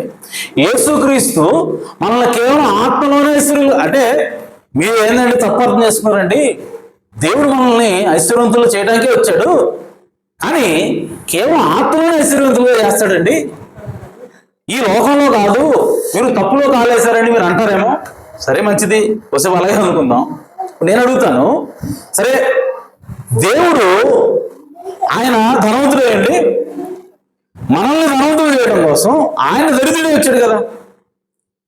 మనం ఆత్మ సంబంధంగా మాత్రమే ధనవంతులు చేయాలనుకుంటే ఆయన దరిద్రుడు ఎట్లా అవ్వాలి? ఆత్మ సంబంధంగానే దరిద్రుడు అవ్వాలి. ఆత్మ సంబంధంగా దరిద్రుడు అంటే అర్థం ఏంటి? తగ్గించుకునేవాడని, నాకేం తెలియదండి అనేవాడు. ఓకే, నాకు అయ్యా మీరు చెప్పండి అయ్యా నేను వింటాను, ఇట్ట మాట్లాడేవాడు ఆత్మలో దరిద్రుడు, ఆత్మలో ధీరుడు. కేవలం ఆయన అట్టేగా ఉన్నాడా? ఉన్నోడిగా పుట్టాడు ఆయన? రాజు ఇంట్లో పుట్టాడా? పవనాయుడి ఇంట్లో పుట్టాడా? మరి ఎక్కడ పుట్టాడు? పేదవాడి ఇంట్లో పుట్టాడు. అంటే భౌతికంగా కూడా ఆయన పేదవాడే, ఆత్మగా కూడా ఆయన పేదవాడే. ఆమేన్. సో కాబట్టి ఇప్పుడు మనం ధనవంతులు చేస్తానడానికి కూడా ఆత్మ సంబంధంగా ధనవంతులు చేస్తాడు. ఆమేన్. భౌతికంగా కూడా ఐశ్వర్యపరంగా అంటే వస్తు రూపంగా కూడా ఆయన మనల్ని ధనవంతులుగా చేయడానికి ఆయన చిత్తమైనది. హల్లెలూయా. కాబట్టి ఇప్పుడు ఆయన మరణించే దగ్గరకు వచ్చేసరికి, మరణించిన తర్వాత ఆయన తిరిగి దేవుడి దగ్గరికి మరలా రిచ్గా కాగబోయడానికి ముందుగా ఆయన మరలా ఎక్కడికి వస్తున్నాడంటే ధనవంతుడైనటువంటి యేసేపు సమాధిలోకి వస్తున్నాడు. హల్లెలూయా. సో ధనవంతుడైనటువంటి యేసేపు తన సమాధిని ఇస్తా ఉన్నాడు. ఎందుకు ధనవంతుడైన యేసేపు అని రాయబడింది? యేసుప్రభు అంటే నమ్మి యేసప్పని రాయొచ్చు కదా. ఆమె ఎందుకు ధనవంతుడైన యేసప్పే అంటే యేసుక్రీస్తు ఇక్కడ నుంచి ఆయన ధనవంతుడుగా వెళ్తా ఉన్నాడు కాబట్టి ఇప్పుడు ధనవంతుడైనటువంటి యేసు సమాధిని ఆయన తీసుకున్నాడు. హల్లెలూయా. కాబట్టి ప్రియ సోదర సోదరులారా, మన దేవుడు ధనవంతుడై ఉన్నాడు. ఆమేన్. అంత మాత్రమే కాదు, మనల్ని కూడా ఆయన ధనవంతుడిగా చేయాలనుకుంటున్నాడు. హల్లెలూయా. దానికోసం ఆయన ఏం చెప్తున్నాడంటే మీరు కష్టపడండి అని చెప్తున్నాడు. దానికోసం ఆయన ఏం చెప్తున్నాడంటే మీ బిడ్డల కోసం మీరు సమకూర్చండి అని చెప్తున్నాడు. దానికోసం ఆయన ఏం చెప్తున్నాడంటే భవిష్యత్ అవసరాల కోసము మీరు ముందుగానే దాన్ని గుర్తించి దానికోసం మీరు దాచుకోండి, కష్టపడండి అని చెప్తా ఉన్నాడు. ఆమేన్. ఈ విషయం తెలియకపోతే మనం దరిద్రులు అవుతాము. ఈ విషయంలో బైబిల్ ప్రకారంగా మనం సరిగా బోధించబడకపోయినట్లయితే, ఈ సత్యం మనం తెలియబడకపోయినట్లయితే మనము సోమరిపోతులు అయ్యే ప్రమాదం ఉన్నది, మనం కష్టపడిన వారుగా ఉండే ప్రమాదం ఉన్నది. కాబట్టి దేవుడు మనకి ఈ వర్తమానాన్ని తీసుకొని వస్తా ఉన్నాడు. ఆమేన్. కాబట్టి నా అంశం ఏంటంటే దేవుడు మనల్ని ధనవంతులు చేయడం కోసం ఆయన పేదవాడినటువంటి యేసు దగ్గరకు వచ్చాడు. చనిపోయిన తర్వాత ఆయన మరలా ధనికుడిగా కాబోతున్నాడు కాబట్టి, తిరిగి ఆయన యథాస్థానానికి వెళ్తున్నాడు కాబట్టి ధనికుడైనటువంటి యోసేపు యొక్క అరిమతయి అనేటువంటి ఊరి నుంచి వచ్చినటువంటి యోసేపు అనేటువంటి ధనవంతుడి యొక్క సమాధికి ఆయన వెళ్ళినట్టుగా మనకి అర్థం చేసుకోవచ్చు. కాబట్టి ప్రియ సోదర సోదరులారా, మన దేవుడు ఐశ్వర్యవంతుడై ఉన్నాడు. అలాగే మనల్ని కూడా ఆయన ఐశ్వర్యవంతులుగా చేయాలని కోరుకుంటా ఉన్నాడు. ఈ విషయాన్ని గుర్తిద్దాం. మన కోసం, మన పిల్లల కోసం కష్టపడి పనిచేద్దాం. ఆమేన్. వారి యొక్క భవిష్యత్తుని దృష్టిలో పెట్టుకుని మనము కష్టపడి పనిచేద్దాం, వాళ్ళ కోసం కూరుద్దాం, సమకూర్చుదాం. ఆ విధంగా దేవునిలో ధనవంతులమే అవుదాం. అయితే చిన్న కోట్ చదివి నేను ముగిస్తాను. ఈరోజు కొంతమంది దాన్ని అపార్థం చేసుకోవచ్చు. ప్రవక్త అసలు ఎన్ని కాదండి, డబ్బు సంపాదించడం తప్పు, అలా ప్రవక్త ఏం చెప్పాడు చెప్పండి? ఎప్పుడు చూసిన బైబిల్ అంటారు మీరు. ఆ ప్రవక్త ఏం చెప్పాడు కావాలి? Okay, right. ప్రవక్త ఏం చెప్పాడు చూద్దాం.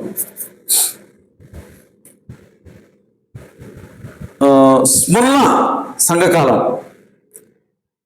7 సంఘకాలాల వివరణ, దానిలో 4వ సంఘకాలం అనేటువంటి స్మరణ సంఘకాలం అనేటువంటి పుస్తకంలో, ఆ పుస్తకంలో చాప్టర్ 4 అన్నమాట. అది దానిలో ప్రవక్త చెప్తున్నాడు, no this is nothing against the rich people. ఇది నేను ధనవంతులైనటువంటి వారికి వ్యతిరేకంగా చెప్పట్లా. Because God can save a rich man. ఎందుకంటే దేవుడు ఒక ధనవంతుడిని రక్షించగలడు. ధనవంతులందరూ పాతాళంగా పోతారు అన్నాడు కదా. ఓకే, ప్రవక్త అన్నాడు ధనవంతుడిని దేవుడు రక్షించగలడు. అనేక మంది ధనవంతులను దేవుడు రక్షించాడు. ఓకే, ఎందుకంటే దేవుడికి వ్యతిరేకత లేదు. ధనవంతులు అంటే దేవుడికి వ్యతిరేకత లేదు. దేవుడి వ్యతిరేకత ధనం మీద ప్రేమ కలగడం మీద వ్యతిరేకత. ధనం మీద ప్రేమ పెట్టుకుని దేవుడు వదిలేసేవాడు అంటే దేవుడికి అయిష్టత. ఓకే, కాబట్టి because God can save a rich man. కాబట్టి దేవుడు ఒక ధనవంతుడిని రక్షించగలడు. Some of God's children are rich. కొంతమంది దేవుని పిల్లలు ధనవంతులుగా ఉన్నారు, లేరా? దావీదు ధనవంతుడు కదా, సొలొమోను ధనవంతుడు కదా, అబ్రహాము ధనవంతుడు కదా, యోబు ధనవంతుడు కదా, వీళ్ళందరూ దేవుని పిల్లలే కదా. ఓకే, సో కొంతమంది దేవుని పిల్లలు ధనవంతులుగా ఉన్నారు. బట్ కానీ money can be such a snake. Bible చెప్తా ఉంది, డబ్బు అనేది ఉరి కాగలదు, ఉరిగా ఉండగలదు. అది మనకి ఉరి అవబోయేటువంటి అవకాశం ఉన్నది. Not only to those who have it. ఎవరికి ఇది ఉరి అవుతుంది? డబ్బు ఉన్నవాడికైనా. డబ్బు ఆల్రెడీ ఉంది, వాడికి ఉరి అవుద్దా? అది వాడికి మాత్రమే ఉరి అవుద్దా? కాదు, వాళ్ళకి మాత్రమే కాదు ఉరి. But to those who don't have it. డబ్బు లేని కూడా డబ్బు ఊరింట. జట్ట డబ్బులు ఊరిని తీసుకొస్తాయి, అవి మనల్ని ఉచ్చులో బిగిస్తాయి. మరి డబ్బు ఉంటేనే కదా ఉచ్చు పడేది, డబ్బు లేనివాడికి ఎట్టపడుతుంది. ఆమేన్. ఎందుకనంటే డబ్బు ఉన్నవాడికేమో నాకు డబ్బు ఉంది కాబట్టి దేవుడు అక్కర్లేదు అనుకుంటాడు కాబట్టి వాడికి దూరి. ఆమేన్. మరి డబ్బు లేనివాడికి ఏంటంటే నాకు డబ్బే కావాలి, డబ్బు లేదు కాబట్టి డబ్బు సంపాదించాలా, దేవుడు నాకు వద్దు, దేవుని పెట్టుకుంటే నాకు దాని డబ్బు సంపాదించలేను కాబట్టి డబ్బుని సంపాదించాలని చెప్పి ఆ డబ్బు వెనకాల పెడతాడు కాబట్టి వాడికి అది ఊరి అవుతుంది. అంటే డబ్బు అనేది ఉన్నవాడికి ఊరే, ఆ డబ్బు లేని వాడికి కూడా ఉరిగా మారగలదు. ఆమేన్. కాబట్టి అసలు విషయం ఏంటంటే మనము డబ్బు మీద దృష్టి పెట్టకూడదు. ఆమేన్. సరే మంచి సహోదరుడు, డబ్బు మీద దృష్టి పెట్టకూడదు అన్నాడు కదా ప్రవక్తే. మరి డబ్బు సంపాదించమని అడుగుతున్నావు నువ్వు. ఆమేన్. డబ్బు మీద దృష్టి పెట్టినప్పుడు డబ్బు ఎట్లా సంపాదిస్తావు? ఎలా చెప్తున్నావు మాట మరి? ఓకే. సో మళ్ళీ ప్రవక్త ఏమన్నాడంటే, కమ్ ఫాలో మీ, వచ్చి నన్ను వెంబడించు అనే వర్తమానంలో 63 సంవత్సరం 6 నెలల 1వ తారీఖున ప్రవక్త బోధించాడు. అందులో 82వ పేర, when did he have it? When Jesus said follow me. So యేసుక్రీస్తు ఎప్పుడైతే నన్ను వెంబడించు అన్నాడో, హీ టర్న్డ్ ఇట్ డౌన్. ఎవరు? ఆ ధనవంతుడైనటువంటి యవనుడు. సో ఆయన తోసివేశాడు. He went the way that he could make money. So అతడు తన మార్గంలో వెళ్ళిపోతూ ధనాన్ని సంపాదించే మార్గంలో వెళ్ళిపోయాడు. ఆయన ధనాన్ని సంపాదిస్తూ వెళ్ళిపోయాడు. యేసు ప్రభువుని త్రోసివేసిన తర్వాత అతడు ధనాన్ని సంపాదిస్తా లేడు. చూడండి, యేసు ప్రభువుని త్రోసివేసిన తర్వాత కూడా డబ్బు సంపాదించడానికి అవకాశం ఉంది. అలాగే యేసు ప్రభువుని వెంబడిస్తూ కూడా డబ్బు సంపాదించడానికి అవకాశం ఉంది. 2 అవకాశాలు ఉన్నాయి ఇక్కడ. దేవుణ్ణి అనుకరిస్తూ, దేవుణ్ణి అనుసరిస్తూ, దేవుడికి లోబడుతూ డబ్బు సంపాదించడానికి అవకాశం ఉందని మనకి యోబుని చూస్తే అర్థమవుతుంది, అబ్రహాం చూస్తే అర్థమవుతుంది. ఆమె ఎవరైతే ధనవంతులు ఉన్నారో బైబిల్లో భక్తులు, దేవుని పిల్లలు, అందరినీ చూస్తే మనకు అర్థమవుతాం. అలాగే దేవుని వదిలేసినోడికి కూడా డబ్బు సంపాదించడం సాధ్యమే అని ఎవరు చూస్తే అర్థమవుతుందంటే ఆ ధనవంతుని చూస్తే అర్థమవుతుంది. యేసుక్రీస్తుని తోసివేసిన తర్వాత కూడా డబ్బు సంపాదిస్తా వెళ్ళాడు. ఆమేన్. ఇప్పుడు ప్రవక్త అన్నాడు, and that is all right. అతను డబ్బు సంపాదిస్తూ వెళ్ళాడు అని చెప్పిన తర్వాత ప్రవక్త దట్ ఈస్ ఆల్ రైట్, అది ఓకే, మంచిదే. Nothing wrong. చూడండి, nothing wrong with making money. డబ్బు సంపాదించడంలో తప్పు లేదు. ప్రవక్త అన్నాడు స్పష్టంగా, డబ్బు సంపాదించడంలో తప్పు లేదు. But follow Jesus while you are doing it. ఆ డబ్బు సంపాదించే పనులు చేస్తూనే యేసుక్రీస్తుని వెంబడించు. హల్లెలూయా. యేసుక్రీస్తుని వెంబడిస్తూ డబ్బు సంపాదించు. ఏదైనా డబ్బు సంపాదిస్తూ యేసుక్రీస్తుని వెంబడించు. ఆమేన్. అప్పుడే తప్పు కాదు. సో నువ్వు యేసుక్రీస్తుని వదిలిపెట్టి డబ్బు సంపాదిస్తే అది తప్పు. ఓకే. సో ప్రవక్త అంటున్నాడు, అందుకే డబ్బు సంపాదించడం తప్పు కాదు, కానీ యేసుక్రీస్తుని వదిలిపెట్టి డబ్బు కోసం వెంపబడటం తప్పు. ఆమేన్. And he had went other way with the crowd. So కాబట్టి మిగిలిన జనంతో అతడు వెళ్ళిపోయాడు అని ప్రవక్త మాట్లాడాడు. కాబట్టి ప్రియ సోదరులారా, డబ్బు సంపాదించడం అనేది గురి అవుతుంది అని చెప్పినటువంటి బైబిల్, ఆమేన్, డబ్బు సంపాదించిన వాళ్ళు ఉన్నారని చెప్తా ఉంది. మరి వాళ్ళకి ఎందుకు అది ఉరి కాలేదు? పోనీ డబ్బు లేని వాళ్ళకి ఉరి ఉండదని అంటావా? అది కూడా లేదు. డబ్బు లేని వాళ్ళు కూడా ఉరి అని అంటారు. ఆమేన్. అంటే దాని అర్థం అసలు డబ్బు సంపాదించొద్దు అన్నది ఉద్దేశం కాదు. ప్రవక్త స్పష్టంగా చెప్తున్నాడు, డబ్బు సంపాదించవద్దు అన్నది ఉద్దేశం కాదు, కానీ దేవుని విడిచిపెట్టి సంపాదించవద్దు. ఆమేన్. కాబట్టి మనము డబ్బు కోసము కష్టపడవచ్చు, అట్ ద సేమ్ టైం దేవునికి లోబడుతూ, దేవుని కోసం మనం జీవిస్తూ, దేవుని కొరకు మనం జీవిస్తూ మనము సంపాదించాలి. ఓకే. చిన్న వ్యక్తిని చెప్పి నేను ముగిస్తాను. అదేంటంటే, ధనవంతుడు అయినటువంటి జక్కయ్య ఉన్నాడు. జక్కయ్య ధనవంతుడే కదా? బైబిల్ ఎంతమంది రెఫరెన్స్ చూపించాలా? జక్కయ్య ధనవంతుడు అని బైబిల్ రాయబడింది. ఓకే, మీరు చదువుకోండి తర్వాత కావాలంటే.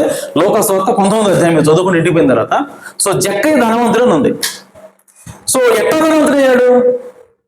Tax collection. ఓకే. సో పన్ను వసూలు చేస్తా ఏంటి, గవర్నమెంట్ 100 రూపాయలు వసూలు చేయమంటే ఇవి 400 వసూలు చేసేవాడు. అదేనా? సో అన్యాయంగా ట్యాక్స్ కలెక్ట్ చేసి అతను ధనవంతుడయ్యాడు. సో ధనవంతుడైనటువంటి ఈ వ్యక్తి ఒకరోజు ఉన్నట్టుండిగా అతనికి ఏమనిపించిందంటే యేసుక్రీస్తుని చూడాలనిపించింది. యేసు ఎలా ఉంటాడు, ఏంటి ఆయన, చాలా చెప్తున్నా ఆయన గురించి, నేను వింటా ఉన్నాను. సో ఆయన ఎలా ఉంటాడో చూడాలి ఒకసారి అన్నటువంటి ఆశ అతనికి కలిగింది. ఎందుకు కలిగింది అంటే, తన భార్య అతని కోసం ప్రార్థన చేస్తుందని ప్రవక్త అన్నాడు. అలాగే అతను యేసుక్రీస్తు గురించి వింటా ఉన్నాడు. సో విన్నప్పుడు మనకి ఏమొస్తుందంటే విశ్వాసం వస్తుంది. సో అతనికి యేసు ప్రభు మీద విశ్వాసం కలిగింది. కానీ ఇతను ఎవరు? ఓ పాపి అయినటువంటి ధనవంతుడు. ఆమె పాపి అయినటువంటి ధనవంతుడు. సో ఈ పాపి అయినటువంటి ధనవంతుడు యేసుక్రీస్తుని చూడాలనుకున్నప్పుడు అతను వెళ్ళాడు. క్రౌడ్ అందరూ కూడా ఉంటే ఆ యేసుక్రీస్తుని చూడలేకపోతాడు, ఎందుకంటే ఇతను పుట్టాడు కాబట్టి అందరినీ దాటి చూడలేకపోయాడు. సో అతను ఏం చేశాడంటే ఇక్కడ ఉన్నాడు కదా ఈ మళ్ళీ ఇంకో గంటలో ఎక్కడికి వస్తాడు ఆయన అని ఆలోచించాడంట. ఇప్పుడు ఈ వీధిలో ఉన్నాడు, ఈయన ఎక్కడికి వెళ్తున్నాడు. సో వెళ్తున్నాడు కాబట్టి ఇంకొక 10 నిమిషాలు ఏడ ఉంటాడంట, పలానా వీధికి వెళ్తాడు ఆయన అని చెప్పి ముందే ఆ మ్యాప్ తెలుసుకుని ఆ మ్యాప్లో వెళ్ళిపోయాడు. ముందు వీళ్ళందరికీ వదిలేసి వెళ్ళిపోయి యేసుక్రీస్తు ఈ వీధి ఉంటే ఖచ్చితంగా వస్తాడు అని అనుకొని ఆ వీధిలో ఒక మేడి చెట్టు చూశాడు. చూసి ఆ మేడి చెట్టు అతను ఎక్కి పైన కూర్చొని ఇక వస్తాడు చూద్దాం అని చెప్పి చూస్తున్నాడు. ఆకులు కూడా కప్పుకున్నాడు, బైబిల్లో ఉంది కనపడకుండా. సో అనుకుంటా కొంతమంది విమర్శిస్తూ ఉంటారు, ఏమయ్యా నువ్వు బలివాళ్ళను పైన చెట్టు మీద ఉన్న మనిషి చూసాడేమో దూరంగా ఉన్నప్పుడు వస్తారు కదా, అక్కడెక్కడో మర్రి చెట్టు ఉందండి, ఏం నడుచుకుంటూ వెళ్తున్నాడు, అంత చెట్టు మీద ఉన్న మనిషి కనపడ్డా చూస్తుంటాడు. చూడనట్టుగా యాక్షన్ చేసి ఆడిపోయిన తర్వాత తలపైకి నువ్వు అన్నావు అని చెప్పేసి అన్నాడేమో అని అంటూ దానికి పెద్ద మిరకలా అది పెద్ద ఆశ్చర్యకార్యమా, ఏది మీరు అసలు బైబిల్ ఒకటి చెప్పి చెప్తారు కొంతమంది. సో అయ్యే కాదు, బైబిల్ ఏం చెప్తుందంటే అతడు ఎవరికి కనపడకుండా ఆకులతో అటు దాక్కున్నాడు అని ఉంది. ఓకే, చెట్టు ఎక్కి. సో ఆడికి వెళ్ళాడు యేసుప్రభు, ఆయనకు తెలియదు యాక్చువల్గా ఉన్నాడు. కానీ యేసుప్రభు వెళ్ళాడు, పైకి చూశాడు. జక్కయ్య చెట్టు దగ్గర నేను ఇంటికి నేను భోజనం చేయాలనుకుంటున్నాను అన్నాడు. వచ్చాడు. దిగొచ్చిన తర్వాత పాపైనటువంటి జక్కయ్య అన్యాయంగా డబ్బు సంపాదించినటువంటి ఈ జక్కయ్య ఇప్పుడు యేసుక్రీస్తుని సంతోషంతో స్వీకరించాడు. హల్లెలూయా, బైబిల్ ఉందన్నమాట. సంతోషంతో స్వీకరించి చాలా అసలు పట్టణాన్ని సంతోషంతో ఉన్నాడు. యేసు ప్రభు నన్ను గుర్తించాడు, సో ఈయన దేవుడు అని చెప్పి ఆయన్ని స్వీకరించి 2 సార్లు మీరు మా ఇంటికి రావడం కంటే నాకు గొప్ప భాగ్యం లేదన్నాడు. చూడండి, ఈడు పాపి, ఆమె యేసు ప్రభు అంటే నమ్మవాడు అన్నట్టుగా ఉంది. కానీ నిజానికి లోపలైన విశ్వాసి, లోపలైన దేవుడు కుమారుడే. ఆమె సో ఇప్పుడు ఈ ధనవంతుడు ఏం చేసినట్టు తీసుకుని పోయాడు. ఇంటికి తీసుకున్న తర్వాత ఆయన గొప్ప విందు చేస్తున్నాడు, మర్యాద చేస్తా ఉన్నాడు. ఇప్పుడు చూడండి, జక్కయ్య ధనవంతుడు అయినప్పటికీ ఆ ధనవంతుడు రక్షించబడ్డాడు. జక్కయ్య ధనవంతుడు అయినప్పటికీ రక్షించబడ్డాడు. ఎందుకు రక్షించబడ్డాడు అని అంటే ఇదే కారణం. ఇప్పుడు చెప్పబోయేది ఏడో చెప్పండి. చూడండి, ఆయన ఎప్పుడైతే యేసుక్రీస్తుని అంగీకరించాడో, యేసుక్రీస్తు ఆయన గుర్తించాడని ఆయన తెలుసుకున్నాడు, యేసుక్రీస్తు దేవుడైన ఆయన నమ్మాడు, వెంటనే యేసుక్రీస్తుని స్వీకరించి ఇంట్లోకి పిలిచి ఇంట్లో ఆయన సన్మానం చేస్తూ ఆయన అన్నాడు, అయ్యా నా ఆస్తిలో సగభాగం పేదలకు ఇస్తాను అన్నాడు. ఈ మాట ఉందా ఒకసారి చదువుదాం, ఎందుకంటే కొంతమంది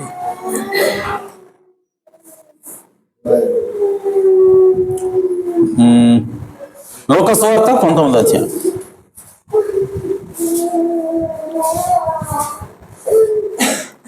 మా బయటికి తీసుకెళ్ళండి పిల్లల్ని.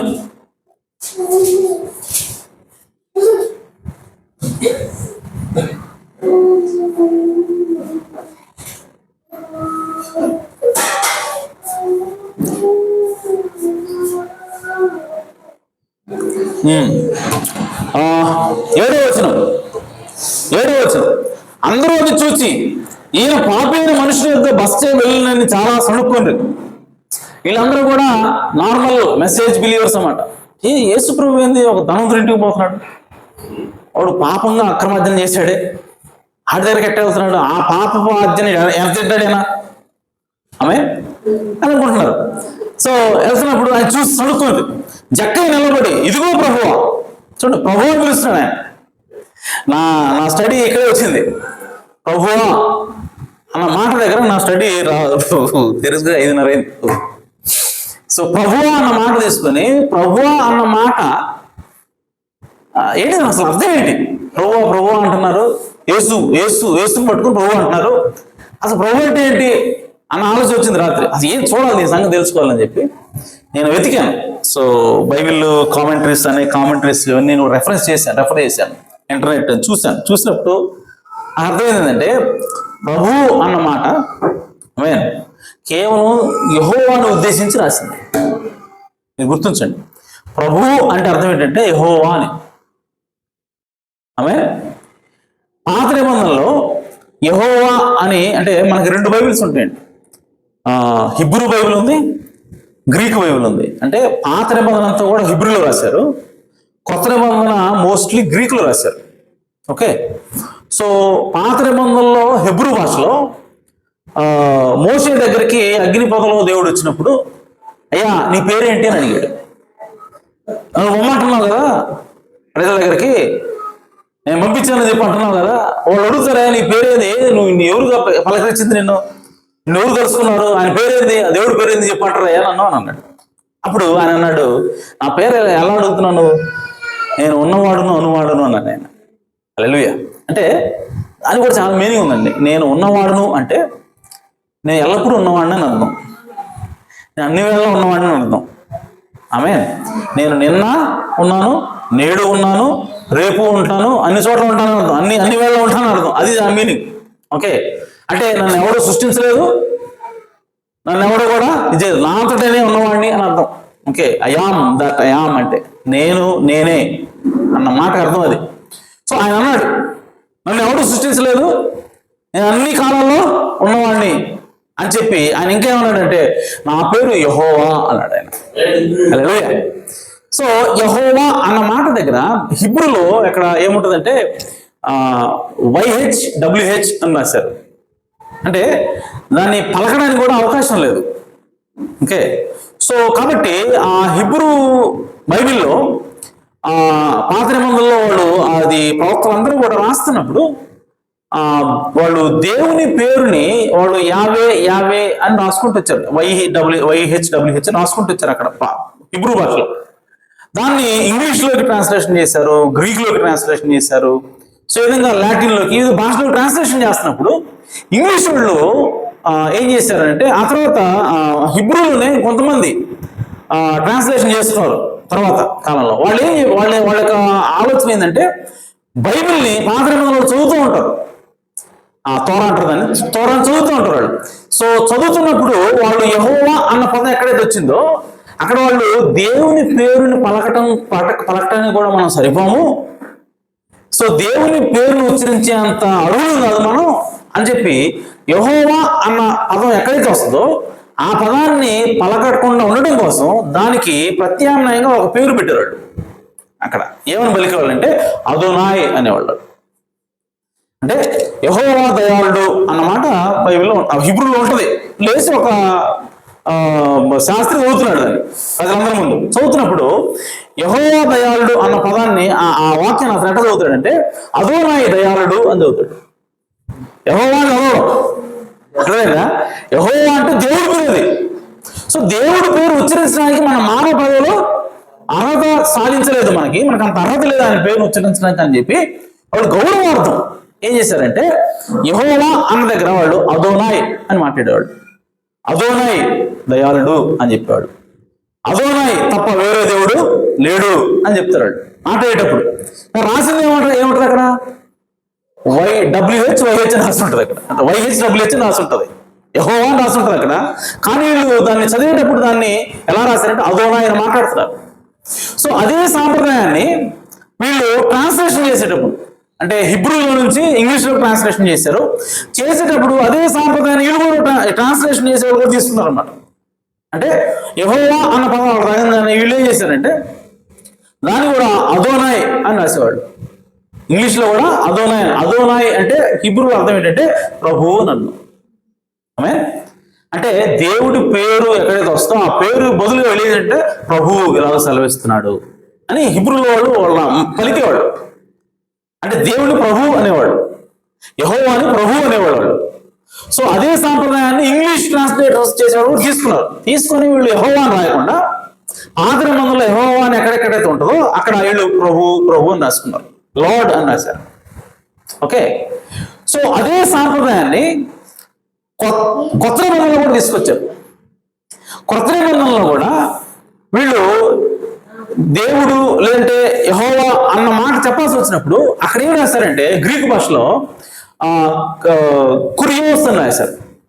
కురియోస్ అంటే ప్రభువు అని అన్నాం. ఆమె సో పాత నిబంధనలో ప్రభువుని కనపడ్డా అది యెహోవానే, కొత్త నిబంధనలో ప్రభువుని కనపడ్డా అది యెహోవా అని అర్థం. హల్లెలూయా. సో ఆ సత్యం నాకు అర్థమైందన్నమాట. ఓకే, రాత్రి ఇదంతా చూసాక నాకు 5:30 అయిపోయింది. సో ఈ వర్తమానాన్ని కోట్స్ నేను సగ్రిగేట్ చేయడానికి నాకు టైం లేదు. సో కాబట్టి ప్రభు అంటే అది మీనింగ్. ఓకే, సో ఇప్పుడు యేసు ప్రభు అయి ఉన్నాడు అని ఉంది. ఇప్పుడు ఆ లెక్కన చూడండి, యేసు ప్రభు అని ఆమేన్ మీరు నోటితో ఒప్పుకొని ఆమేన్ ఆయనను దేవుడు మృతుల నుండి లేపినని మీరు నమ్మిన యెడల మీకు రక్షణ కలుగును అని ప్రభువు చెప్తున్నాడు. హల్లెలూయా. ఏంటంట, యేసు ప్రభు అని మీ నోటితో ఒప్పుకోవాలి. అంటే యేసే యెహోవాను ఒప్పుకోవాలి. దాని అర్థం అది. ఆమేన్. సో ఆది అపోస్తలుల యొక్క బోధ ఏంటి? ఆది అపోస్తలుల యొక్క విశ్వాసం ఏంటంటే యేసే యెహోవా. హల్లెలూయా. సో ఆ మాట రెఫరెన్స్ ఒక నిమిషం నుంచి ఇస్తాను మీకు, జస్ట్ ఇది అవసరం అదే. సో యేసే యెహోవా అని మీరు నమ్మితే, జస్ట్ ఓకే అయిపోతుంది, నేను వదిలేస్తాను మళ్ళీ.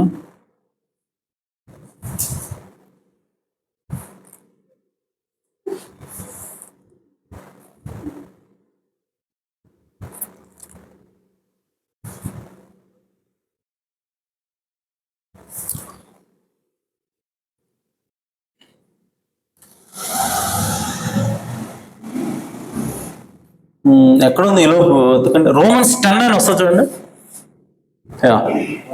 రోమ 10:9 ఒకసారి చూడండి, లేదంటే ఫిలిపియన్స్ 2:10 ఒకసారి చూడండి, ఒక ఇంకోటి చూడండి.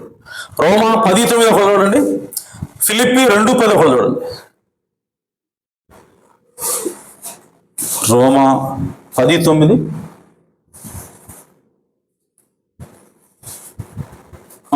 10:9 చూడండి. అదేమనగా ఒకసారి చూడండి, ఒక్క నిమిషం, 8వ వచనం.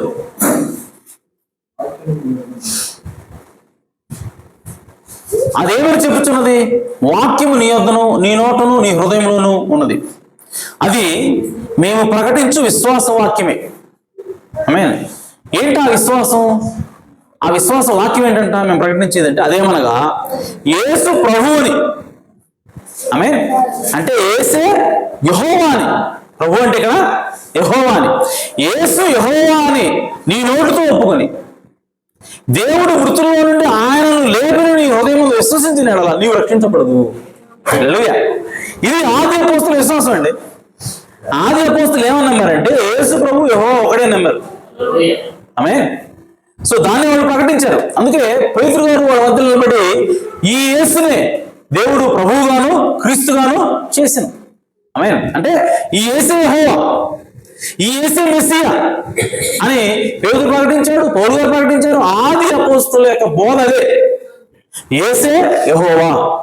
ఆమేన్.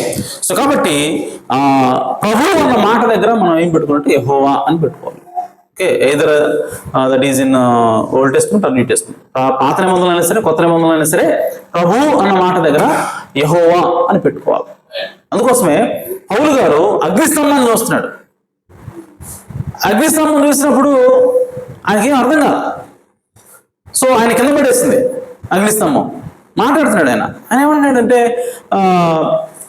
నువ్వెందుకు నాకు వ్యతిరేకంగా ప్రవర్తిస్తున్నావు, నన్ను ఎందుకు హింసిస్తున్నావు సోలా అని చెప్పి అడిగినప్పుడు ఆయన అగ్నిస్తంభం చూడగానే ఏమనుకున్నాడంటే యెహోవా నాకు కనపడ్డాడు అనుకుంటున్నాడు ఆయన. ఎందుకంటే ఆయన హెబ్రీడు కాబట్టి, ఆయన యూదుడు కాబట్టి వాళ్ళకి గ్రంథంలో ఏం చెప్పారంటే దేవుడు యెహోవా అగ్నిస్తంభంలో కనపడ్డాడు అని చెప్పారు. సో ఇప్పుడు పౌలు గారికి ఏం కనపడిందంటే అగ్నిస్తంభం కనపడింది. అగ్నిస్తంభం కనపడగానే పౌలు గారు ఏమనుకున్నాడంటే యెహోవా కనపడ్డాడు అనుకున్నాడు. కానీ ఇప్పుడు ఆయన వచ్చి ఏమంటున్నాడంటే యెహోవా మాట్లాడుతున్నాడు అగ్నిస్తంభం నుంచి. సో ఇలా యెహోవా అనుకుంటున్నాడు. ఆయన ఏం మాట్లాడుతున్నాడంటే నువ్వు ఎందుకు నన్ను వ్యతిరేకిస్తున్నావు, నన్ను హింసిస్తున్నావు అన్నాడు. అప్పుడు పౌలు గారికి అర్థం కాక ఆయన ఏమంటాడంటే నీవు ఎవడో ప్రభువా అంటున్నాడు. అదేనా అంటే యెహోవా నువ్వు ఎవరు అంటాడు. నేను నిన్ను హింసిస్తున్నానా, నీకు వ్యతిరేకంగా నేను ప్రవర్తిస్తున్నానా? నువ్వు యెహోవావే కదా, అగ్నిస్తంభంలో వచ్చావు కదంటే నువ్వు యెహోవావే. ఓకే, అయితే ఇప్పుడు నిన్ను హింసిస్తున్నావు అంటున్నావు, యెహోవా నువ్వు ఎవరు అంటున్నాడు. ఆమేన్. నువ్వు ఎవరు ప్రభువా అన్న మాట రాశారు అక్కడ. అంటే యాక్చువల్గా దాని అర్థం ఏంటంటే యెహోవా నువ్వు ఎవరు, నేను ఎవరిని హింసిస్తున్నాను? నిన్ను ఆడు హింసించాను నేను అని చెప్పి అంటాడు. అప్పుడు ఆయన అన్నాడు, నేను ప్రభు అయిన యేసును, నేను నీవు హింసిస్తున్నా యేసును. మాట్లాడుతున్నామో యెహోవా అగ్నిస్తంభంలో, కానీ అందుగురించి స్వరం ఏమంటుందంటే నేను యేసుని అని చెప్తా ఉంది. ఆమేన్. అప్పుడు పౌలు గారికి ఒకటి స్పష్టమైంది, అదేంటంటే యేసే యెహోవా. హల్లెలూయా. ఆ యెహోవా యేసే వచ్చాడు అని ఆయనకి అర్థమై ఆ 2.5 సంవత్సరాలు ఆయన ఎడలేకపోయి, ఆమేన్, ఆ లేఖనాలన్నీ కూడా ఆ సత్యం ఆధారంగా పరిశీలన చేశాడు ఆయన. ఆమేన్. నేను చూసిన సత్యం, నాకు యెహోవా కనపడ్డాడు అగ్నిస్తంభంలో, కానీ ఆయన పేరు చెప్తున్నాడు, యేసు అని చెప్తున్నాడు. అంటే దేవుడు చెప్పింది ఖచ్చితంగా సత్యమే. సో ఈ యేసుకి యెహోవాకి ఏదో లింక్ ఉంది. ఆ లింకు ఖచ్చితంగా లేఖనాల్లో ఉండాల అని చెప్పి ఆయన అరేబియా ఎడారిలోకి పోయి 2.5 సంవత్సరాలు ఈ పాత నిబంధన మొత్తం జరిగేశాడు ఆయన. పాత నిబంధన మొత్తం దేనికోసం వెతికాడంటే ద కనెక్షన్ బిట్వీన్ యెహోవా అండ్ జీసస్. యేసుకి అలాగే యెహోవాకి మధ్య ఉన్న కనెక్షన్ ఏంటి, ఆయన ఏంటి తెలుసుకోవడానికి ఆయన ప్రయత్నం చేసి చివరికి ఆయన ఏం తెలుస్తున్నాడంటే ఇది ఇక్కడ మాట్లాడుతున్నాడు.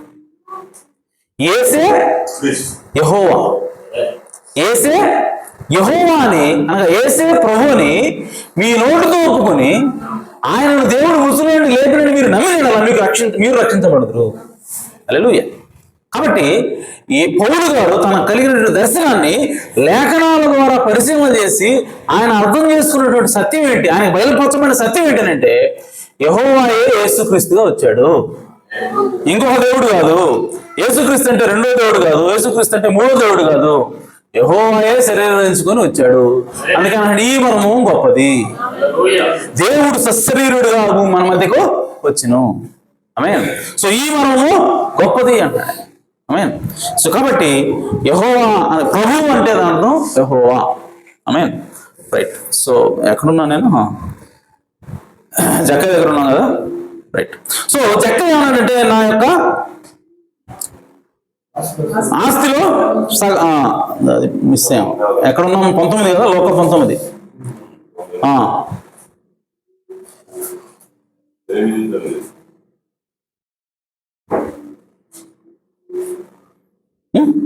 పంతొమ్మిది 8 అంతేనా? ఓకే. జక్కయ్య నిలబడి ఇదిగో ప్రభువా నా ఆస్తిలో సగం పేదలకు ఇస్తున్నాను. ఆమేన్. సో యేసు చెప్పాడా నీ ఆస్తి పేదలకి ఇవ్వని? చెప్పలా. కానీ జక్కయ్యే తనంతట తాను అంటున్నాడు నేను నా ఆస్తిలో సగభాగం పేదలకు ఇస్తానని. ఎందుకంటే అన్నమాట పేదలు కనికరించేవాడు యెహోవాకి అప్పించేవాడు. ఆమేన్. సో నీవు ధనం సమకూర్చుకోవాలంటే ఎవరికి అప్పివ్వాలి? ఎవరికి ఇవ్వాలి? పేదలకు ఇస్తే నీ ధనం ఎక్కడ సమకూర్చుకుంటా? పరలోకం సమకూర్చుకుంటా. ఈ బైబిల్లో దేవుడు అంతర్లీనంగా రాయించినటువంటి సత్యాన్ని ఆమేన్ జక్కయ్య ఆల్రెడీ గుర్తించాడు. కాబట్టి తన ధనాన్ని ఎక్కడ వచ్చేస్తున్నాడంటే పేదలకు ఇవ్వడం ద్వారా పరలోకం వచ్చేస్తున్నాడు ఆయన. హల్లెలూయా. సో కాబట్టి ఇప్పుడు జక్కయ్యకి ధనవంతుడైనప్పటికీ అతడు దేవుణ్ణి విశ్వసించాడు కాబట్టి నాకు దేవుడు తప్ప ఏది కూడా ముఖ్యం కాదు అనుకున్నాడు. కాబట్టి ఆ ధనాన్ని కూడా అవలేలగా ఏంది మనం మంచిగా ఇచ్చినట్టుగా ఆమె రొట్టె ముక్క ఇచ్చినట్టుగా పేదలకు సమభాగం ఇచ్చేసాడు ఆయన. ఆమె సో జక్కయ్య ధనవంతుడు అయినప్పటికీ అతని మనసు ధనం మీద లేదు. హల్లెలూయా. దేవుడు కోరుకునేది అది. ఆమె ధనవంతుడిగా ఉండొద్దని కోరుకుంటలేదు దేవుడు, కానీ నీ మనసు ధనం మీద ఉండొద్దని కోరుకుంటున్నాడు దేవుడు. హల్లెలూయా. సో జక్కయ్య కనుక ధనం మీద మనసు ఉంటే ఎవరికి ఇస్తాడా? ఎప్పుడు అది ఎప్పుడు పోయింది? ధనవంతుడు చదువుకుంటూ పోయాడు.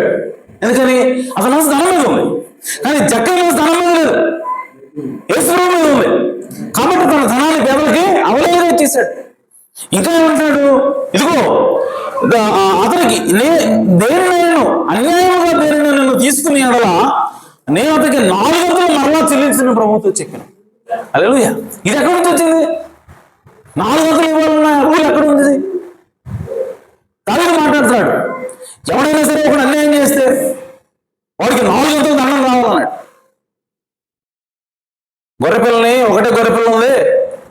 చాలా గొర్రెపిల్లలు ఉన్నాయి, వీడు వాడి దగ్గర ఉన్న అనేక గొర్రెపిల్లలు తీసుకోకుండా వాడు ఒక్కగానొక గొర్రెపిల్లలు తీసుకున్నాడు అని చెప్పంటే వాడు అన్యాయస్తుడు, అక్రమస్తుడు, వాడు సావాల్సిందే అని ఇంకేమన్నాడు, 400 దండం మీదకి రావాలన్నాడు. ఎవరు? దావీదు. అంటే అది దేవుని యొక్క రూల్. ఎవరైనా తప్పు చేస్తే 4 తరాల వరకు నేను వాడిని వెలివేస్తాను అన్నాడు.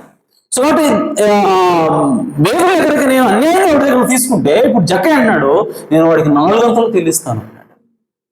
అంటే ధనం మీద మనసు ఉన్నట్ట లేనట్ట? లేదు. కనీసం ధనవంతుడు. సో ధనవంతుడు అయినప్పటికీ అతని మనసు ధనం మీద లేదు, దేవుడి మీదనే ఉన్నది. కాబట్టి జక్కయ్య ధనవంతుడైనా సరే పరలోకానికి అర్హుడై ఉన్నాడు. హల్లెలూయా. అలాగే ప్రియమైన వాళ్ళరా, మనం డబ్బు మన అవసరాల నిమిత్తం సమకూర్చుకోవటం లేదంటే సంపాదించడం అనేది తప్పు కాదు, ప్రభుత్వం అలా చెప్పట్లేదు. కానీ మన మనస్సు క్రీస్తు మీద ఉండాలా. మన మనసు ధనం మీద కాదు, క్రీస్తు మీద ఉండాలి. క్రీస్తుని వెంబడిస్తూ నువ్వు డబ్బు సంపాదించవచ్చు, దానిలో తప్పు లేదని బైబిల్ సెలవిస్తూ ఉంది. కాబట్టి మనం కష్టపడదాం, పిల్లల కోసం కష్టపడదాం, వాళ్ళ భవిష్యత్తును తీర్చిదిద్దాం, మన యొక్క స్వకీయులకి మనము సమకూరుద్దాం. దేవుడు దీవించును గాక, ఈ వాక్యం దేవుడు ఆశీర్వదించును గాక. ఆమేన్. సో ఈ సమయంలో సాంగ్లు వచ్చి సమయం తీసుకుంటారు.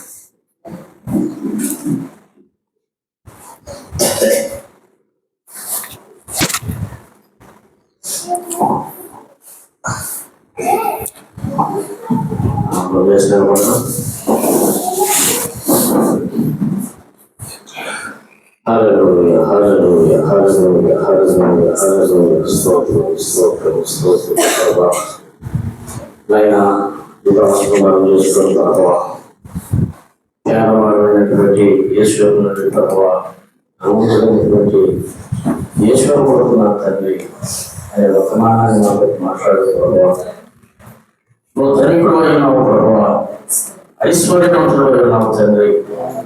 మా నిమిత్తము దరిద్రులను ధరించుకో ప్రభువా. పేదవాడు నాయన, పేదవాళ్ళటువంటి యేసు కుటుంబంలో నాయన నువ్వు చెల్లించుకోవా. తండ్రి నువ్వు సరిపోయిన ధర్మంతులైనటువంటి యేసు సమాజం అయినా ఓ ప్రభువా, నా తండ్రి నువ్వు దాన్ని సమాజంలో ఆయన చనిపోయి ఉన్నావు ప్రభువా. ఇదిగో నా తండ్రి పేదవాడిగా నీవు వచ్చిన ప్రభువా, మమ్మల్ని ధనికులుగా చేతి కొడితే నువ్వు పేదవాడు అయ్యావు ప్రభువా. అవును ప్రభువా. నాయన స్తోత్రము తండ్రి. పేదవాడుగా ఉంటూ నీ సుఖం కాదులే ప్రభువా. అవునయ్యా. నువ్వు ధనవంతుడు, ఐశ్వర్యవంతుడు, నువ్వు శ్రీమంతుడు ప్రభువా. అవును నాయన.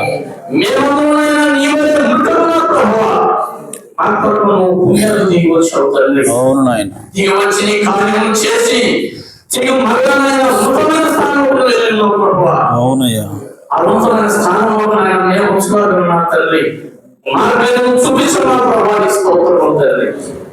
ఈ పుణ్యాన్ని కష్టపడాలని ఒకరిని మా యొక్క భార్య బిడ్డ కొరకు మేము సంపాదించాలని మాట్లాడే ప్రభావ.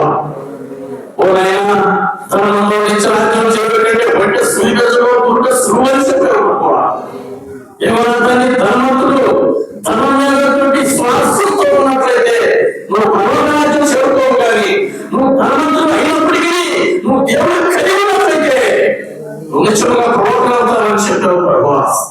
అవును తండ్రి, మా విశ్వాసం ధనం మీద కాక మా విశ్వాసం ప్రభువైనటువంటి నీ మీద నా తండ్రి. అవును నాయన. మా విశ్వాసం దయచేయడు నా తండ్రి. ప్రభువానికి స్తోత్రం నాయన. ఎవరైనా పేదవాడిగా ఉండి ఎవరైనా దేవుడు నమ్ముకుని ఉంటే అసలు మనలో ఉన్నాడు. ధనవంతుడిగా ఉండి దేవుడు తెలియకపోతే నా తండ్రి నేను తెలియని ప్రభువా మేము జీవించవచ్చున్నాం తండ్రి. ఏదో గొప్ప విషయాలైనా మాట్లాడుతున్నాం నా ప్రభావ. మా విశ్వాసం ఏదో సహాయం చేయాలి తండ్రి. నీవు శ్రీమంతుడైన ప్రభువా. అవును నాయన. నీ సారవంతునైనా మమ్మల్ని నడిపించే దేవుడైన ప్రభువా. అవును నాయన. ఈ వాక్యంలో ఉన్నటువంటి సత్యాన్ని ఆయన మాకు బయలుపరుస్తున్నప్పటికీ స్తోత్రం చేస్తున్నాం ప్రభువా. అవును. హల్లెలూయా, హల్లెలూయా, హల్లెలూయా, హల్లెలూయా. హల్లెలూయా. స్తోత్రం. మహిమ ఘనతకు అర్హుడవు నీవే మా దైవము. మహిమ ఘనతకు అర్హుడవు నీవే నా దైవము.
జీవాధిపతి మీ ఘననామమునకు స్తోత్రం ప్రభు.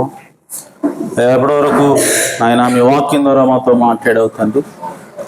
అయా ధనవంతుడైనటువంటి యోసేపు గురించి, అయా పేదవాడైనటువంటి యోసేపు గురించి ప్రభువా మాతో మాట్లాడావు తండ్రి.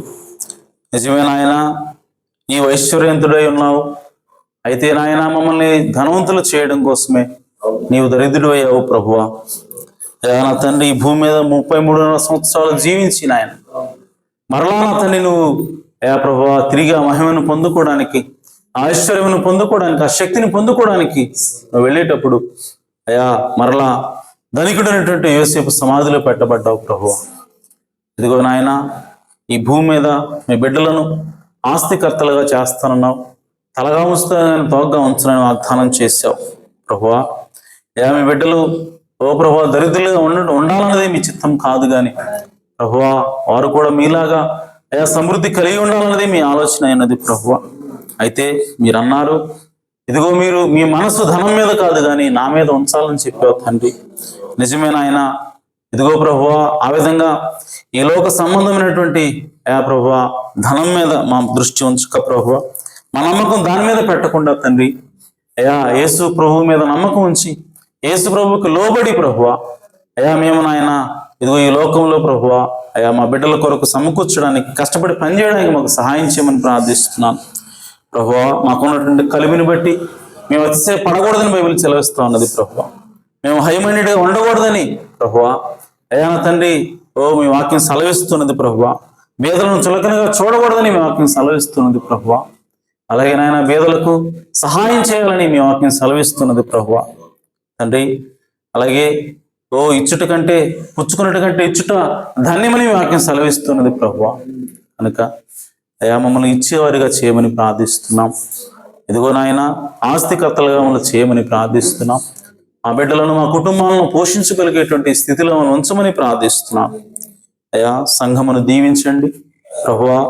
మీరిచ్చేటువంటి ఆశీర్వాదాలను అనుభవించడానికి ప్రభువా అయా వాటిని సంతోషించడానికి ప్రభువా వాటిని ఆనందించడానికి మాకు సహాయం చేయండి ప్రభువా. కృప చూపించండి నాయన. ఆత్మ సంబంధంగా మీరు మమ్మల్ని దీవిస్తున్నారు తండ్రి. అయా ఈ గడియ వర్తమానం అయితే పంపించారు ప్రభువా. అయా ఈ గొప్ప ప్రత్యక్షతను అయా నా తండ్రి పరిశుద్ధాత్మ బాప్తిస్మమును మాకు దయచేసి ఉన్నారు తండ్రి.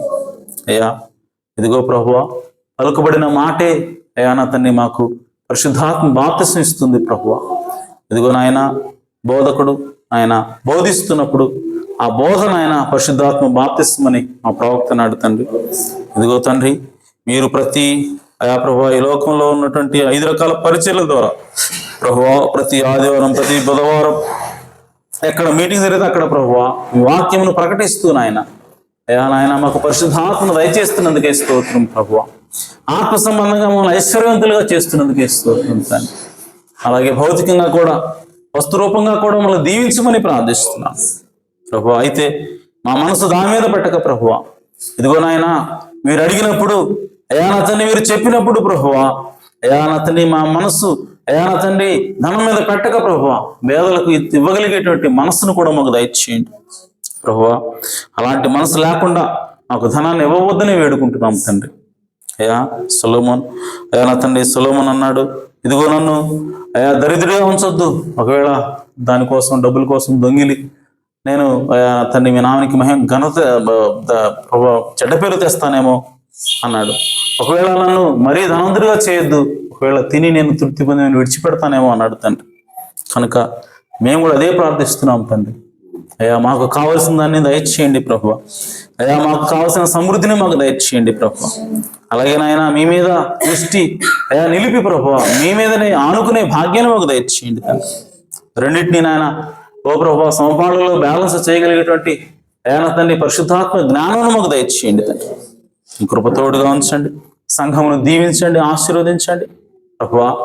వాక్యమును కేవలం నాయన ఒకవైపు మాత్రమే చూడక ప్రభువా, అయ్యా నా తండ్రి బైబిల్లో ఉన్నటువంటి ప్రతి మాటను కూడా పరిగణలోకి తీసుకుని ప్రభువా, పూర్తి వాక్యాన్ని మేము తీసుకుంటున్న ద్వారా పూర్తి సత్యాన్ని మేము గ్రహించగలుగుతాం ప్రభువా. కనుక ఆ విషయంలో ప్రభువా మమ్మల్ని ట్రైన్ చేయమని ప్రార్థిస్తున్నాం తండ్రి. ఆ విధంగా అయా నాయన పూర్తి బైబిల్ను అలాగే పూర్తి వర్తమానమును ప్రభువా మేము తీసుకుని ప్రభువా దాని ప్రకారంగా అయా నా తండ్రి ప్రత్యక్షం పొందుకునే భాగ్యాన్ని మాకు దయచేయండి. ఎప్పటివరకు ఆ విధంగా నడిపిస్తున్నావు తండ్రి, ఇక ముందు కూడా ఆ విధంగా నడిపించమని ప్రార్థిస్తున్నాం. అయా సంఘమును ఎత్తిపట్టండి, పరిశుద్ధాత్మ బాప్తిసం దయచేయండి.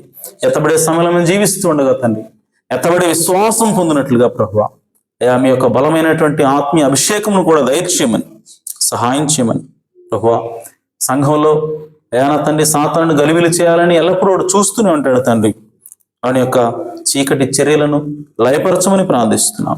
సంఘమును ఐక్యముగా ఉంచండి ఆయన. ఇదిగోనైనా యేసుక్రీస్తు ఆత్మలో ప్రభువా, యేసుక్రీస్తు శిరస్సు కింద ప్రభువా ఈ సంఘం ఐక్యంగా ఉండునుగాక ప్రభువా. అయ్యా ఇదిగో నా తండ్రి, మేము ఎక్కడ నిలబడాలి అని అంటే అయ్యా మనుషుని మాట మీద కాదు ప్రభువా. అయ్యా మేము నిలబడవలసింది కేవలం దేవుని వాక్యం మీదే ప్రభువా. మేము నిలబడవలసింది కేవలం అయ్యా నా తండ్రి ఈ గడియ వర్తమానం మీదే ప్రభువా. ఎందుకంటే మమ్మల్ని ఆవలిగట్టుకు తీసుకెళ్లేది ఈ గడియ వర్తమానమైనది ప్రభువా. కనుక వాక్యం ద్వారా అయా నా తండ్రి అనేక సూచక క్రియల ద్వారా అగ్ని స్తంభం ద్వారా నిరూపించబడినటువంటి ఈ ప్రవక్త యొక్క వర్తమానమును ప్రభువా మేము సంపూర్ణంగా గైకొందుము గాక ప్రభువా. కొంత తీసుకోవటం కాదు తండ్రి, పూర్తిగా ఆ వాక్యం ఆ వర్తమానం మేము తీసుకుని ప్రభువా ఆ విధంగా మేము దీవించబడదు గాక ప్రభువా. మమ్మల్ని దీవించమని ఆశీర్వదించమని మీ కృపతోడుగా ఉంచి నడిపించమని ఆ ప్రభువును రక్షకుడునైనా యేసుక్రీస్తు నామములో ప్రార్థించడి వేడుకుంటున్నాను పరమ తండ్రి, ఆమేన్. మన ప్రభు అయిన యేసుక్రీస్తు వారి కృపా సమాధానం సకల పరిశుద్ధులకు కూడిన మనందరకు సదాకాలంతో నిండును గాక, ఆమేన్.